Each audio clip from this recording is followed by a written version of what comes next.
Good evening and welcome once again, everyone, to the W12 Sprint Series. I'm joined in the booth today not only by the one and only Kevin, but also by Mirko Bortolotti. He will be here for Server 1 with us as well to give us some more information and come together with us as well. As you can see, we're at the beautiful Circuit de Barcelona, Catalonia. Of course, this circuit is well known for, well, its Formula 1 testing. Of course, always the winter tests are done here. We're here today with the TCRs. Kevin, it's going to be an exciting one. Yeah, as always then, W12 Sprint Series, always an exciting Monday night racing action here in Barcelona. We can see the times on the left already. Bit of a gap to P1 at the moment, but we're still in practice, of course. But after that, actually, very, very close times. Josh Files, Niels Langeveld, Patrick Henn, all of them very, very close together. So this should be a great one.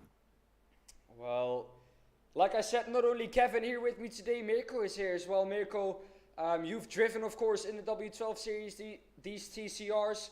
What can you tell us about those cars? Yeah, good evening, everyone. Great to join you guys in the commentary booth for this server. And yeah, it's for sure a special car to drive on iRacing, at least. I've never driven it in real, just a touring car, but it's quite a long time ago. It wasn't a TCR. And it's quite different to all, to the cars we usually drive. And generally, it's not well known for really good fighting, for really good fights. You can really drive close to each other and have really good battles. But yeah, it's quite a special car, and guys like Josh Files, Niels Langeveld, of course, come to my mind. They drive the TCR in real life, so they really know the tricks with this car, and you can see those in iRacing. It shows in iRacing, like you said, of course, Niels Langeveld, Josh Files, second, third. Marius Souk is the one at the moment who's first. And if I am correct here, Kevin, Patrick Henn is in fourth, and that is a silver driver. Yeah, unbelievable performance by Patrick up until now. But it shows that you can never count out our silver drivers. They're always up for a good surprise here and there. We've had that, I think, last week as well. Where one of our silver drivers was up there fighting with the top guys, and we've got it today again with Patrick Henn. I'm really excited to see what he can do in the qualifying and, of course, in the heat races and in the feature race later.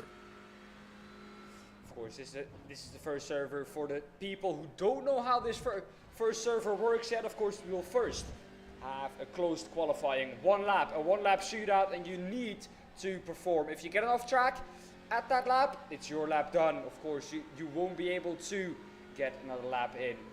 After the qualifying, we will have two heat races first. We will have positions 1, 3, 5, 7, 9, and so on in the heat race. And after that, we will have positions 2, 4, 6, and so on in a 6-minute heat race, if I'm correct, Kevin? A 6-minute heat race? Yeah. After that, of course, that will set the grid for the feature race.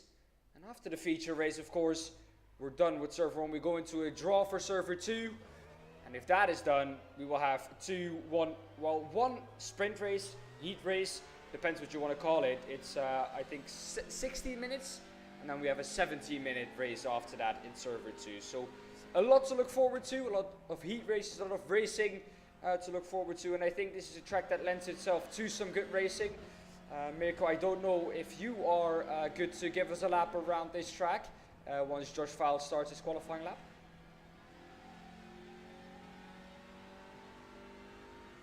Sure, I can do that. It's surely one really well-known track, and yeah, it's a Formula 1 track, as you mentioned before. There has been a change to the layouts in real life. When you come out of the quick right-hander turn 9 on the back straight, the left-hander afterwards has been changed in 2021. So it's slightly different to the layout we are seeing here right now in the W12 series tonight. but the rest of the track is exactly the same. And as you can see, Josh getting ready for the qualifying. I think it's actually is it the quali lap already, or is it the out lap? No, This is his that's out the lap. out lap. Yeah.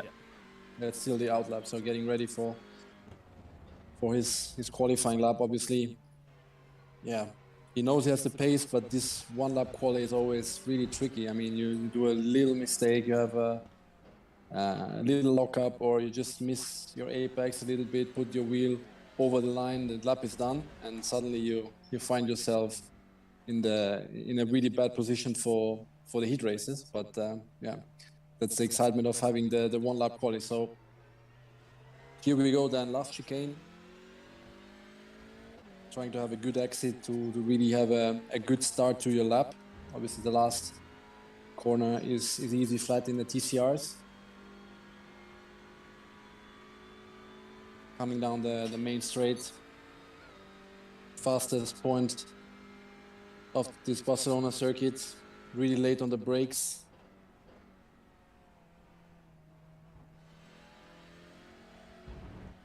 It's really important to have a good run here, good positioning through the first chicane, being well positioned for this turn 3.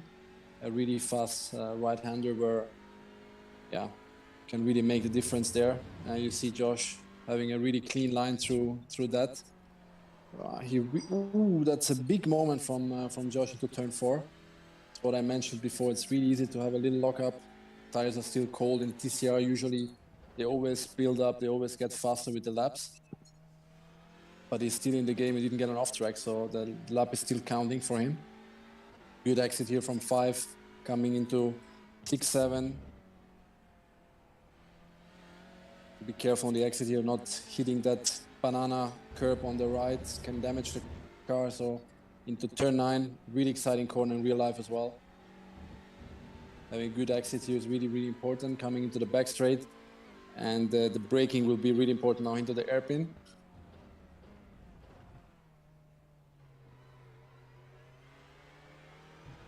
Getting it done nicely. Now we're coming into the last sector of this track, a really low speed technical sector. Basically the opposite of sector 1 and 2, where it's more high speed aerodynamic. Here it's really important to have a good mechanical balance and being really precise, especially in this chicane. Wow, pushing really hard over the curb here.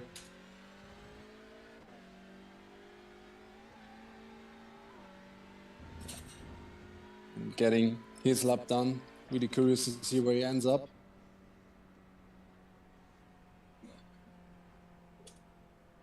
Where does he end up though? Did he get an off track? I think he did. I think he did, coming out of turn 8, I think it was. The one up the hill, because his lap does not count. He does not have a lap on the board. It could either be coming out of 6 or coming out of 5 or coming out of 8. Maybe the last turn where he hit the curb so hard, maybe that was a little bit too much of a cut for iRacing. But I don't know. He doesn't have a time on the boards. The one leading the way though is the man who this year became the TCR Italy champion. Niels Langeveld will start heat 1 from pole position. And here we have the grid quickly for you. There we have it. Niels Langeveld in P1, P2 for Winston Eckel. 3rd for Marius Zug, Martin Stadtmann P4, Jan Springop P5, 6th Pascal Haas. Michael Leerbacher in P7, I hope I pronounced that correctly, Kevin. Florian Becker P8, P9 for Christian Maher. 10th Marcus Rima. 11th Bjorn Ritter and 12th Josh Files. If we move down to 13th, we find ourselves Marek Bokman, Dev Gore P14, P15 for Tyler Klaus, Stefan Capella and P16 and P17 for Ben Buhnagel. Kevin, we've just seen the track in and out on board with Josh Files. It's an exciting one, especially the exit of turn 8, the uphill, a lot of understeer, of course, in these front wheel driven TCRs. What are spots that you think we need to look out for? Well, right now we're probably going to have to look at the start. Long start finish straight, so a lot of time to try and make a move, maybe into turn 1 or the first chicane. And we saw, I mean, Josh Files, he's He's a good driver. We talked about him before, that he's very talented with those TCRs, and even he made two small mistakes there on his qualifying lap. One of them, which probably cost him a good qualifying position there with an off track. But you saw him just a little bit scrappy, a little bit of oversteer, or losing the car there. So even a talented driver like him does have his problems in the first couple of laps, and we will see how the drivers get on. Let's hope everything goes well. I hope the drivers make it cleanly through turn 1, 2, and 3, and I think probably this last section with the heavy braking zones will show us some good racing tonight. Winston though in P2, he found his groove last time round in the last server, of course, where he got his podium. Coming to the 5 red lights then to start this race off. Here we go, looking at Niels Langeveld at the front of the field. He's gonna dictate the pace from this start. Kevin, this is yours. And there he goes. Green flag drops and Niels starts off, but it wasn't a great start. Didn't look like it, at least. Has to defend now on the inside. At the back, we saw a little bit of a touch there. They're going 3 wide into the first corner. So everybody really trying to gain those positions right now at the start. Niels can hold on to the first position. We've got a lot of tussling back down in the field, but everybody seems to have gotten through there okay. We'll see how the positions, they are changing very quickly at the moment, of course. A lot of position changes. There, Winston Eckel now in P3. Marius Zug has taken second place from him at the moment. We see very close. Oh, there was another contact there, and there's a spin further down the field. Couple of drivers out there. Now look at how far out they're going into the grass. But look how close those TCRs are staying together. Niels Langeveld managing to open up a gap a bit. 9/10 now ahead of second place, but behind him, all hell has broken loose. Look at how close those cars are fighting right there for the positions. Michael Lerbacher now going up the inside in this very fast turn 9. Mirko was talking about it earlier. Ooh, the Gazix car hitting the curb there, the banana curb there on the inside. And they're still side by side after an amazing first sector by our drivers. Going into the heavy braking zone there. Yeah, looks... Oh, another contact. But of course, those TCRs, they can take a bit of a beating. So like a little touch here and there doesn't hurt them too bad, of course. But yeah, our drivers at the moment doing a great job here in this first lap. Well, Mirko, we've seen them now come through the first couple of laps. It's still close at the front. They're going to go 3 wide through the last corner. Of course, these first couple of laps, you know it, it's very hectic. You don't really know sometimes where to go if you're in the middle of the pack. Tell us, how is it from your perspective always getting through there?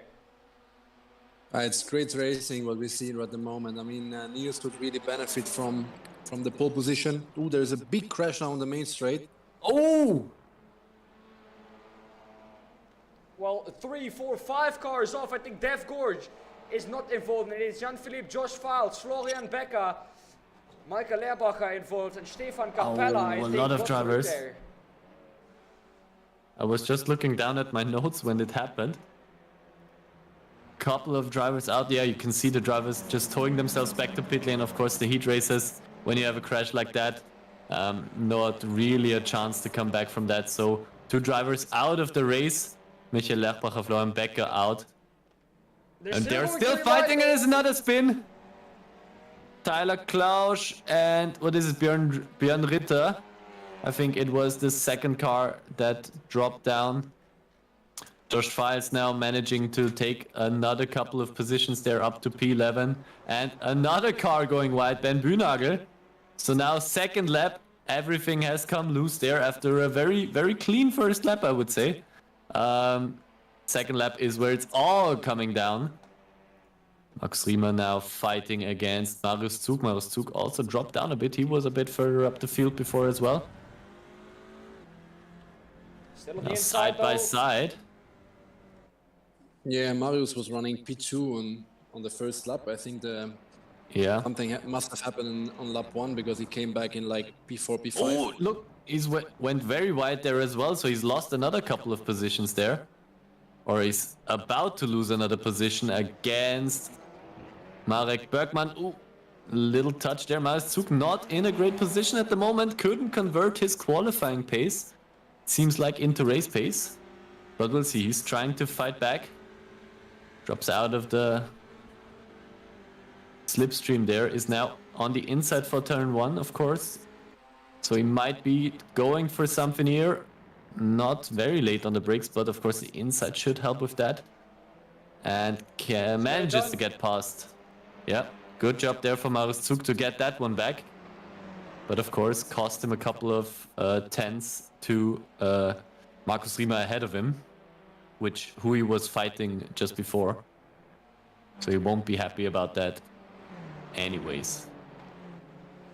And Marius Zug making up positions that he lost in the beginning.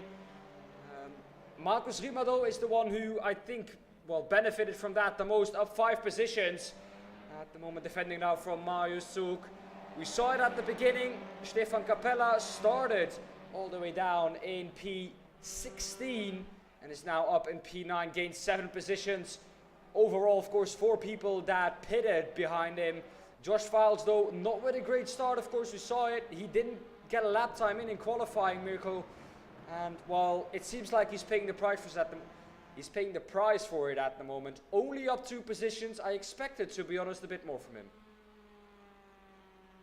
Yeah, but it's really difficult to say in these races. You know, sometimes you get involved in incidents, contacts. You lose a lot of ground. I mean, for now, the only thing he can do, put the head down. Every position he gains is a row on the grid.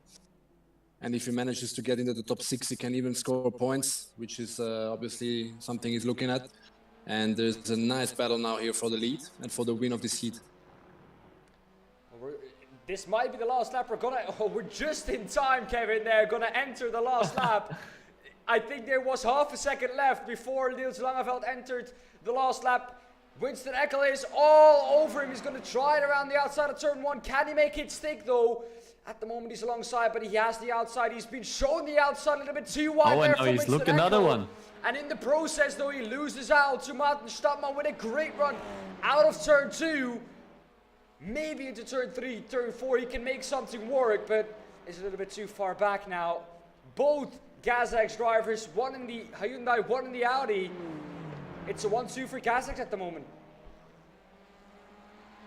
Yeah, Stadtmann just used the time that Eckel lost on his attempt to overtake Langeveld, and he just slipped right in and took the position off him. And that's, you win some, you lose some, and Winston definitely lost out this time around. Could have kept P2, but he wanted P1 and, yeah, paid the price for it at the moment. Well, Mirko, what do you say you think is the reason for him losing that position there? Do you think it was a little bit too eager to gain that? No, I think he was obviously trying to get the move stick on around the outside turn 1. Probably outbraked himself a little bit, lost the place, but you know, these guys are pushing. Every position is important here in the heats. It's not like you can sit down and relax. Every position is 2 points and a much better starting position for the race. So it's you know, it's hard racing, hard fighting. Everyone wants to win here. Everyone wants to win, and I think if Niels Langeveld can come through these last couple of chicanes successfully, he is going to be the winner. There we go, through the last corner. It's going to be a run down to the line though for these two. We're going to take a look quickly back to Niels Langeveld. He's going to come across the line to win, and he won. Behind that though, it's a sprint down to the line, but I think the line comes a little bit too early for Winston Eckel. Didn't get the best of exit, so it's Martin Stadtmann in second, Winston Eckel third, and behind that Pascal Haas and Marius Zug in P4 and 5. A little bit further back though, Josh Files, he has a run as well. Oh, Stefan Capella can't quite get there. The gap in the end, 11 hundredths of a second. And as we always know, Mirko, from this league, it has once again produced some close racing, especially in the heats, where those positions are so important.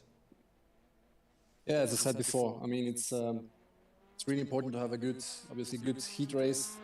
If you want to score points in that server, it's fundamental to to have a good result in the heats. The further up you can finish, the more points you score, obviously. But mainly you get a much better starting position for the feature race, which we will see later on. So yeah, for sure.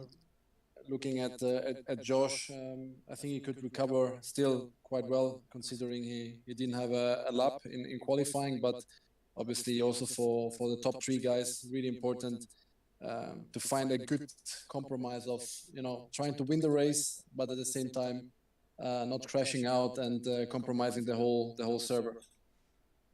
Well, he didn't do so in the end, though. Like I said, Niels Langeveld, the one coming through to take the victory. Everyone is across the line now. We're going to take a look at the starting grid for the second heat. Kevin, it's on screen. Yes, Jonas Wanner will now start off from P1 ahead of Hendrik Augustin, Patrick Ken in P3, Thomas Pieber in P4, Patrick Ken, silver driver, top 3, and now starting in the second heat, so great job there by him. Florian Stadtmann starts from P5 ahead of Benjamin Moser in P6, Maximilian Paul P7, Hugo Sasse P8, Stefano Pellegrino starts from P9, Thomas Leitgeb P10 ahead of Ben Hitz in P11, Julien Rambeau starts from P12, ahead of P13, which is Sean Tell, and Marco Zeller P14, Matthias de Belt in P15, and Benedikt Hochleitner starts from P16 and rounds off the field for the second heat race. If you quickly take a look at the result, of course, once again from last race, Niels Langeveld, the one finishing in first ahead of Maarten Stadtmann, and Winston Eckel, the one who started in second, is the one who finished the race off in third. Pascal Haaspoort, Marius Soek fifth, and Mike Bokman sixth. That's your top 6 for heat race 1. Of course, if you want to look at all the others, pause the screen for a second, but don't do so too long, because the start, of course, from race 2 will be coming up to you in just a second. Of course, I love that livery, that GT livery from Jonas Wanner at the front of the field in that Honda, Kevin. Really funny. That iRacing would allow something like that, promoting the rivals. No, of course, no, I'm just joking. Yeah, but it's a Honda and Gran Turismo that just works. Jonas Wanner now rolling up to the field. Safety car is coming in. He now dictates the pace for the start of this race. Let's see how he will do it. Still going slowly there, letting the field bunch up. And we're just waiting on Wanner to hit the gas pedal, and he does so now. 5 red lights are all coming on, and the start, not a great start there by Wanner. It looks like Hendrik Augustin might have the run to make it. They're making it again, 3 wide also in the second heat. Unbelievable stuff. No, he backs out now. And oh, that's close there at the top. Wanner and Augustin just fighting for the lead at the moment. Wanner manages to stay in front, but look at how close the cars are fighting there at the time right now. Coming here through that fast right-hander. And the car is just weaving left and right, trying to find space to go past the car in front of them. Audi now going up the inside. Look, again, almost making it free wide, the guys around here. Coming down heavy braking zone into the left-hander. Still everybody going very clean. I don't think we have lost a car up until now. Doesn't look like it. No, everybody's still driving very nicely there in the first lap. But they've done so as well in the first heat race. Let's hope it stays like that this time around. Coming up, fast right-hander now. Oh, and there is some smoke. There's an Audi going wide, coming back on track, and there's another contact there. That's Hugo Sasse off the track, the number 8 out at TCR. I don't think he's collected too many people with that. I think the one car that he's hit managed to get out clean. But he's and done. he spins again, so that's... Oh yeah, you can see the rear right suspension issues. Yeah, it's just completely destroyed there. So that's his race over. Top 4 at the moment. Wanner, Augustin, Pieber, and Paul. Maximilian Paul we're looking at right now. That's a little bit wide there on the exit. Here we go. With the drivers. Maximilian Paul is the one we're looking at. Like I said, it's a competitive one this heat. Of course, all 4 gold drivers or overall drivers are in the top 4. Jonas Vana, the one leading the way at the moment. A little bit further back though, Hochleitner, the one side by side now with Thomas Leitgeb. This is for the silver class. This is for P6 and in the there's silver another class. contact. Pellegrino and Seiler off the track. They're in the middle of turn 1 and turn 2. Couldn't quite catch what happened there, sadly. I think they just had contact and then spun out. Gonna take a look at what happened there in a little bit. Ben Hitz though in P6, the one now looking to try and overtake Patrick, and of course he doesn't need to do so. This is an overall driver, and of course they get points differently to the silver drivers, of course. But of course every overall position, like Mirko said in the beginning, is a position, and Mirko, well, let's say that Heat Race 2 is a little bit more chaotic at the start than Heat Race 1. Yeah, Dan. Well, obviously he needs to get past Patrick Hen. He can't afford to stay behind. Obviously, all drivers are competing for the overall championship, and then we have also the Silver Cup. But in Ben Hitz's position, he needs to attack. He needs to try to gain spots. And there is a nice move up there for P3. I think we just missed it. I think it's Max Paul trying to go attacking Thomas Pieper for P3. Dan. He's going to try it around the outside. Thomas Pieper will hold the inside for the right-hander. There's another right-hander coming up. I have a feeling, though, Mirko, that Thomas is going to hold this. No, he's going to carry it around the outside. He's going to carry more speed, though. That will leave him the inside for the chicane. There is contact. And Thomas Pieper is forced There's a lot of contact there. Indeed. The Rubbing two is Audis racing. really going at it. Rubbing is racing. Well, this is an Audi train almost. I think 3 Audis at the front of it. Thomas Pieper now down to P5, overtaken by Patrick Hen and Maximilian Paul. So Thomas Pieper not coming out of that, well, the way he wanted. No, he's lost 2 positions at the moment, yeah. Mirko, go ahead. This is what we want to see, guys. This is brilliant racing. I mean, look at these guys fighting it out in 2-3 seconds side by side, 3 wide, 2 wide. Ooh. That's not what we want to see, though. That's a big one. That is a big one. Maximilian Paul is completely out. I think he's hit the tire barrier. But this fight is not over yet, though, Kevin. It's still Even not though over. there was that crash, this is not over yet. Julian Rambo can now get up to P4. Can he do so, though? The question is, Thomas Pieper, I think, is a little bit too far ahead of him. Ben Hitz, though, is the one at the front of the field together, I think, with Rambo changing 4 positions. Rambo is, of course, the blue car, a little bit further back fighting with Benjamin Moser. This is for the lead in the silver class, a little bit further up the road, though. Ben Hitz, Thomas Pieper. Ben Hitz, the one at the front in the Hyundai. And now it is Thomas Pieper losing the position to both Rambo and Hitz. Rambo is off, though, in turn 8. This is the tricky right-hander, a fast right-hander. Keeps it pointing the right direction, though. Wow. And I don't think, when we saw that happening, Mirko and Kevin, I don't think we expected that. I was hoping. Yeah. Yes, you always have to expect that in the TCR. I mean, brilliant stuff. Of course, it didn't go the right way for Maximilian there in turn 3. We will probably look at it later on the replay. But generally, I mean, the last lap was just amazing. This is Hochleitner being pushed off the track by, at the moment, Thomas Leitgeb on the inside from Patrick Hen trying to overtake him as well. In the meantime, he has the inside, is being forced onto the curb. You do not want to touch the outside curb there because it does drag you just over it and you lose some speed. Benedict did so, though, and he lost some speed with it now onto the straight. He needs to tuck into that slipstream. And I think, because the race is over. yes. I thought this was going to be the last lap because we had that last time round, but of course Jonas Vana not as quick in this heat race as Niels Langeveld was. So sadly we missed the finish there, but that has set the grid for the feature race. And let's take a look, though, at the grid we have now. We have still warm-up. Excuse me, we have still a minute warm-up, so we can take a look at the result from race 2. Yeah, but before that, Winston Eckel in the chat. This is what we want to see, and 5 seconds later. So it's good to know that also real-life drivers have the ability of the commentator's curse. Yes. and so that's good. That it's not just us then. Yeah, Mirko, that one was on you. Commentator's curse. Yeah, we can't really predict the future yet. We are working on it, but at the moment we can only commentate on what we see. And the battle until that point was amazing. Yeah, it was amazing, course. of course. And yeah, at the end, Jonas Wanner, he was victorious. P1 for him, ahead of Hendrik Augustin, Ben Hitz. Thomas Pieper back up to P4. He's had a bit of a fight, but managed to stay somewhere around the top.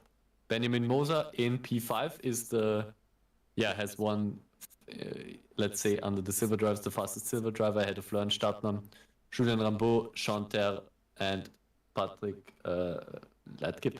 No. Patrick Hen. Patrick Hen, yeah, of course. Well, there we go, Mako. It's the starting grid for the feature race. You're going to have to go quick, though, because we have a long grid to get through. I will do it for the moment. Niels Langeveld, of course, the winner of our first heat race, starts in P1, ahead of Jonas Wanner, who won the second heat race. Martin Stadtmann, P3, Hendrik Augustin, P4, Winston Eckel, P5, Ben Hitz, P6, Pascal Haas, P7, Thomas Pieper, P8, Marius Zug, P9. Benjamin Moser, fastest silver driver, starts from P10. Marek Bergmann, P11, Florian Stadtmann from P12. P13 is Markus Riemer, ahead of Julien Rambeau. Christian Meyer starts from P15, Chanter in P16. Stefan Capella, P17, Thomas Leitgeb, P18, Josh Feils, P19, Patrick Hen, P20, Ben Bühnagel in P21, Benedikt Hochleitner starts from P22, ahead of Tyler Klausch and Matthias Lebelt in P24. P25 is Dev Gore, ahead of Markus Tyler, Jan-Philipp Springop, Stefano Pellegrino, Michael Lerchbacher, Maximilian Paul, Florian Becker, Hugo Sasse, Björn Ritter, and... That was it? Yeah, that was it. That's well, all of them. Breathe for now, Kevin, because what we are about to witness is, I think, one of the most crazy starts of the season, of course, in these TCRs, all running down to turn 1. It's going to be Niels Langeveld who's going to take the pole position ahead of Jonas Wanner, but don't count Jonas Wanner out. We saw he was quick in that heat race. He had about what was it in the end, a second or two of a gap to P2? Yeah, it was Wanner was a bit, Langeveld was very close, Wanner was a bit better. But I think Hendrik was just 0.6 behind Jonas in that second heat, so it was really, really close. Also for the second heat. Well, Miko, here is the start of a green for the feature race. And it is, like I said, Jonas Wanner with a great start. Niels Langeveld caught napping a little bit. They're going to go 3 wide, a little bit further back into turn 1. Can they keep it clean this time around? They've done so a couple of times now. Niels Langeveld is going to break very late. And that's the inside for Jonas Wanner. He does touch him, and that keeps Jonas Wanner from a spin, but he loses a lot of speed over, of course, those yellow rumble strips. Niels Langeveld, though, back up into the lead. Winston Eckel through to second. So that heat race there, Kevin, for Winston Eckel, not worrying too much about that. He's back up into P2. Yeah, it looked like Wanner maybe was a bit too eager on turn in. There was an Audi in between. They were pretty much free ride. I don't know how the spotter saw that. It looked like he just squeezed that Audi in the middle a bit too much, and then of course lost out the position there. But we're probably gonna have to look at that maybe later there. Yeah, not a great start for Wanner there. Drops down into P3 after a promising start. He will not be happy with that. Let's see, other drivers, Mark Bergmann, Marius Zug at the top, P +5, +6 positions, so they really gained at the start already. Good job there from those guys. Julien Rambeau in P9 at the moment, our leading silver driver, which is of course also always one to look out for. And also still in P9 overall, so still a great job there by him, even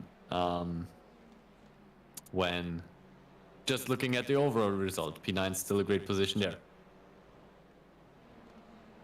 Well, on the left-hand side, you can see of course, the results, how they are now in their class. Like Kevin said, Julien Rambeau, the leader in the AM class, though, has a little bit of a gap back to Benjamin Moser. Behind him now, as we can see, is the one, the only Thomas Pieper. Ben Hitz is in front of him. Can he, you think, catch up to him? Well, he's just overtaken Bieber very, very easily. Or he's done a great job there, Julian, to take P8 overall. And now Patrick Hen up the inside of... That is... Oh, I'm a bit... Yeah, Thomas Leitgeb.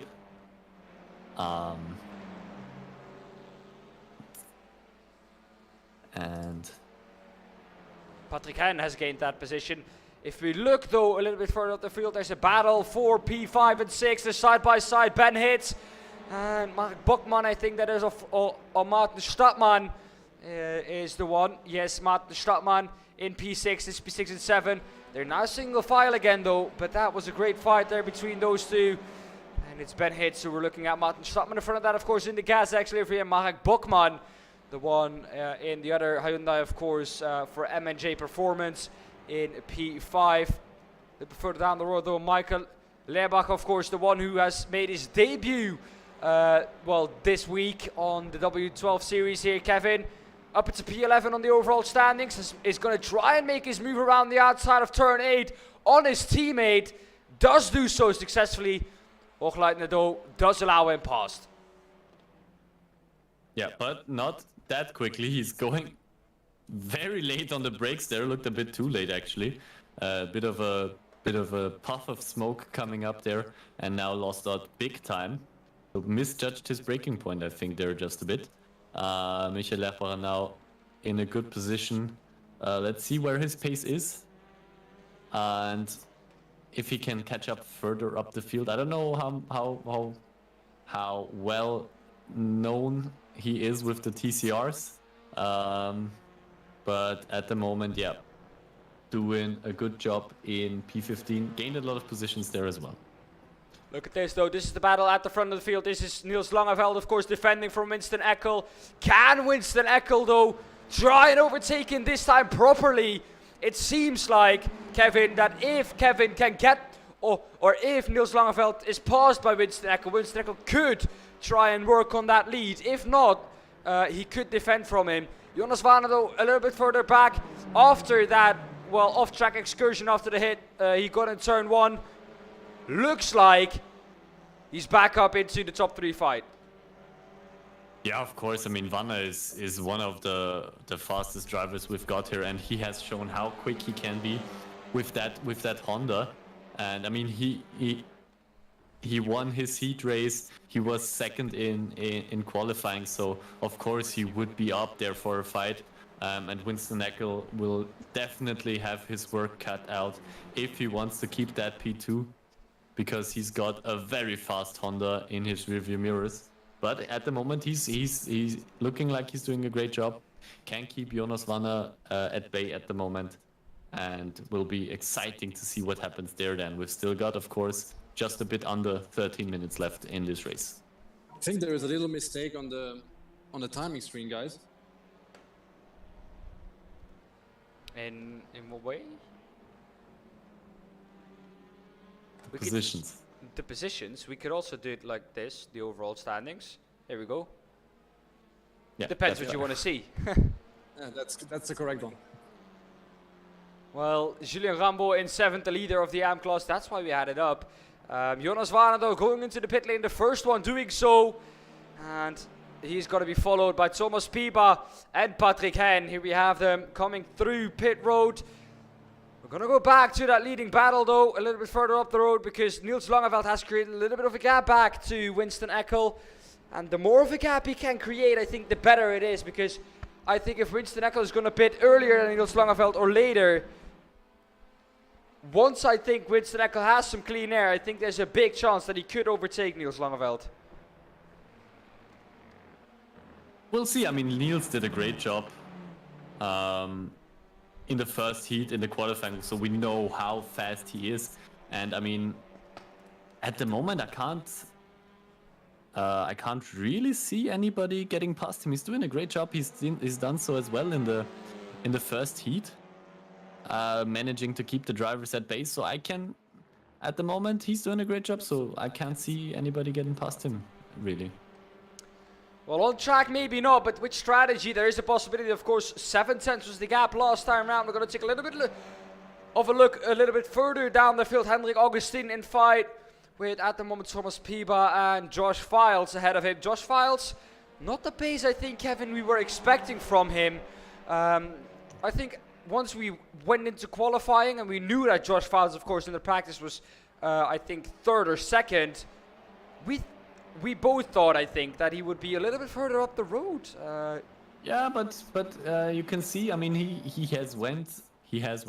He's gone into pit lane already, so he's got his pit stop out of the way. He's going for a different tactic.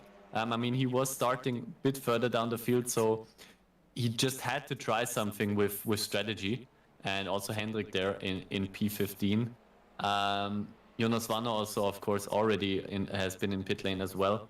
So those drivers just trying it a different way. You can see a lot of drivers actually, Winston Eckel, Julian Rambeau, all coming in into pit lane now. So we'll see how that one works out. I mean, the undercut has worked wonders in the W12 up until now sometimes. So we'll see. I wouldn't discount Josh Files, Hendrik Augustin yet, Thomas Piba. It's still almost 10 minutes this race. A lot of drivers still have to come into the pit lane, and maybe they can work it out. So. Well, the man we're looking at right now is Maus Lebelt. He is the one who at the moment overtook Thomas Leitgeb for P8 overall. Of course, that was not a move for class though, Kevin. No, of course not for class, but I mean everybody is still driving an overall class, so let's not forget that. So if Matthias Lebelt loses a position to a silver driver, he also loses a position in overall class. Don't forget that. So every position is important, and the silver drivers, of course, also making points in the overall class. So every position, everything counts there. So you don't want to lose that to anybody, I'd say. Not at all, and I think that the thing is here, Kevin, that even though we have him now on P8, the gap to P7 is quite big. Not too much he can do about that, of course. He lost that in the beginning and is now maybe going to lose his 8th position to Thomas Leitgeb. Not a good exit out of the left-hander. I thought he was going to pay the price for that, though, but didn't in the end. Can try and create the gap back to Thomas Leitgeb now. At the front of the field, the man who has created the gap, though, Niels Langeveld. You were completely correct with that, Kevin. Look at that. The longer this race seems to go on, the better this man seems to get. Yeah, of course. Now some of his closest rivals have dropped off with the pit stops, of course. So he's got his gap. Of course, if you're in the lead, why would you come in early? You don't have anybody in front of you. You can just drive your own pace, and if you believe in your pace, I'd say, then there's no need to go for a risky strategy. The guys behind him who maybe think they can go faster in free air, they're just gonna try it. I mean, especially, I said it before, Vanna is always one candidate to come in a bit earlier than the others. It has worked out for him a couple of times already. So, but of course, when you're at the top already, then yeah, just go with the straight strategy. Niels is fast, and we will see how everything plays out as soon as he comes out of pit lane there. I think we've seen Mirko doing it a couple of times this season. When you're at the front, Mirko, what do you think the best strategy is? I always think if you're at the front, you want to be the last one to pit.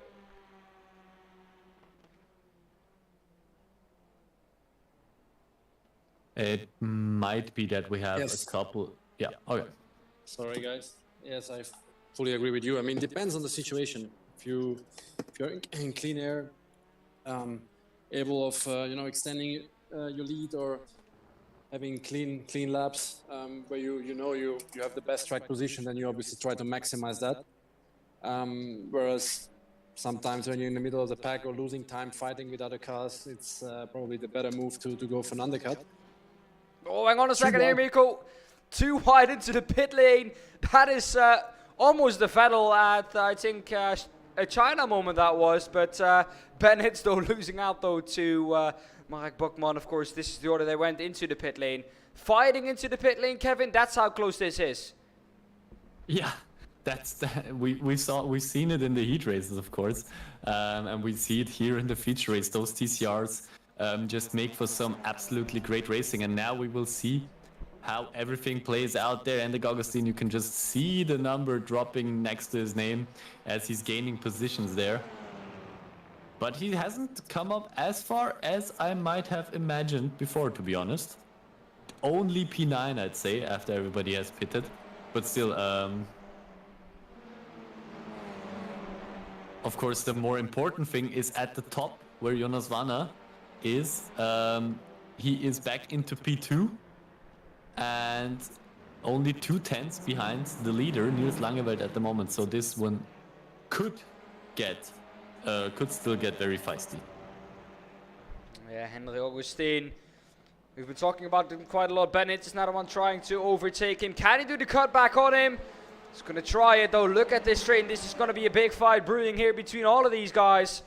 And I think Henry Augustine is going to have to now defend from Ben Hitz. Ben Hitz is going to try it into turn 7.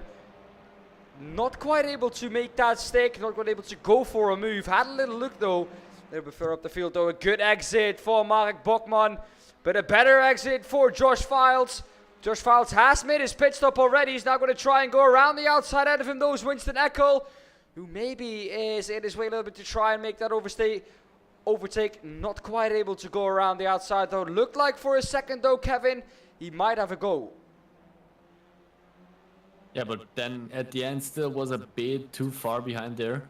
But you know, he's still got a couple of laps left, so just try and keep it cool. He's still got his chance to overtake him. Looks like he's got some good pace on him.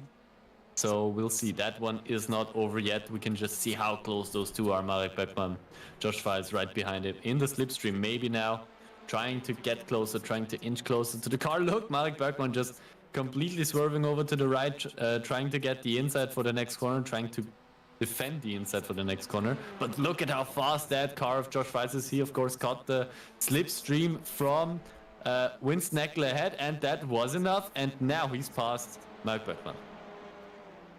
I have to ask myself though, and I think Mirko is asking himself the same thing. What has happened to Winston Eckel? He has dropped down quite far. 4.8 seconds is the gap. If I look at his pit lane time, Winston Eckel was in the pit lane for 34.7 seconds, but Niels Langeveld was in the pit lane for, well, 1.5 seconds shorter. But that gap before was 1.3. So where has the or the remaining 3 seconds come from? Well, I think only Winston himself can give us the answer to that, as we haven't seen anything weird happening in this couple of laps. Of course, there's intense fights going on here after the pit stop, but it's a good question to ask Winston after the race. Yeah, I think, like you said, only Winston, the one who could give us an answer on that. I can't see anything happening. He hasn't been off track, so I think it's just maybe on pace or merit, or maybe a little bit too much of thinking about the strategy. Thomas Pieper, though, look at this train. This is a train all within tenths of each other. If we take a look, though, at the intervals between the drivers, there we go. Red, of course, or orange means that it's very close. Yellow means that it's close, but not quite close enough, probably, to go for a move. And as you can see on the left-hand side, Kevin, a lot of red/orange. Yeah, the drivers, especially in this fact, Buchmann, Pieper, Winston Eckel, of course, Augustine, Hitz, they're all very close to each other now. Pieper is under attack from Hendrik Augustine. He's got the inside now. He's getting a bit of slipstream from the drivers ahead. So Hendrik Augustine might be going for the move on the inside. He is probably going for the move on the inside. Why wouldn't he? He's going to try it. Pieper holding it around the outside still. But now he's passed, and now Pieper has lost 2 positions. I think we have seen that one before today. So not a good position to be there on the outside. You'll quickly lose not only 1 but 2 positions if you're unlucky there. Now Pieper trying to defend there, and Hendrik Augustine up into P8, so he's doing a great job there of coming back up the field. Now we're looking here at the back of Ben Hitz's car. Look at how close those TCR are coming together. And Piba and Hen are almost actually coming together there. But still clean at the moment. Piba keeps his P10. Well, he won't be happy about that because of what happened in turn 3. But yeah, that's the reality that he has to live with for the moment there. Jonas Vader though has a 2.2 seconds gap to Niels Langeveld. I think if Niels Langeveld can, well, do what he normally did, this will be maybe race done for Niels Langeveld. 2.2 seconds. I don't think that Jonas Vader is going to catch that up within 1 lap. If we're actually going to get there, 15 seconds left, this could still be the last lap. I have a feeling, Kevin, that we're very close once again, and I think this is the last lap. Niels Langeveld, I don't think he's going to get there in time. 5 seconds left. It's again going to be very close, but we're going to have the checkered flag, and Niels Langeveld is going to win in the feature race ahead of Jonas Vader across the line for Niels Langeveld. Jonas Vader, though, around to the line between Marius Sug and him. Jonas Vader, though, is going to keep it. Martin Stadtman is going to finish behind that in P4. Josh Files in P5. P6 for Winston Eckel. A bit further back, though, Hendrik Augustin, Ben Hitz, Thomas Piba, Patrick Hen, all finishing very close to each other. And after that, the gaps are a bit bigger. Patrick Hen also coming across the line to finish at P17 overall. Your winner, though, in the AM class, here he is, Patrick Hen. What a great job he did, Kevin. Yeah, Patrick Hen. Dropped down a bit from his starting position, but still, I mean, he's done a great job there, winning the silver class ahead of Benjamin Moser. We see in the races, silver and overall drivers just drifting a bit further apart, top 10 all overall drivers, but still great job there by Patrick Hen to win silver class there. Marcus Rima, the only one that is owing us the checkered flag still. He's going to finish, well, about 1 minute and 30 seconds behind Niels Langeveld. 1 minute 20 seconds almost. Not a great race for Marcus Rima, but of course we know that he has the pace to come back in server 2. Before we go to the intermission screen though, before that we have the result from the feature race still to bring to you. Mirko, off you go. Sorry, mate, I can't do it. Okay. It's your job. Okay, I will do it then for you, Mirko. I'm waiting for departure, so I can't do it at the airplane. Okay. Niels Langeveld is the one who finished first. Jonas Vader in second. Marius Sug in third. Martin Stadtman in fourth. Fifth, Josh Vaal. Sixth, Winston Eckel. Marek Bokman in P7. Hendrik Augustin P9. Or P8. P9 for Ben Hitz. Thomas Piba in P10. Patrick Hen P11. Benjamin Moser P12. Hugo Zasse P13. Julian Rambo P14. Michael Leerbacher in P15. Maximilian Paul P16. Florian Becker P17. Bjorn Ritter in P18. Marius Lebelt in P19. P20 for Thomas Leigeb. Then in P21 it is, there we go, it is Tyler Klaus, Benedict Hochleitner in P22. Marco Tyler P23. Christian Meyer P24. Sean Ter in P25. Marcus Rima P26. Ben Buurnagel 27th. Stefano Pellegrino 28th. 29 for Florent Stadtman and Dev Gore in P30. P31, P32 and P33 for Jan Springop, Stefan Capella and Pascal Haas, respectively. Well, Kevin, that was a great server 1. Of course, the drivers are now going to go into a draw for server 2 to decide which track and which car combo they're going to drive. We are going to wait. Guys. Yes. Yeah. Thank you, Mirko. so See you next week and have fun.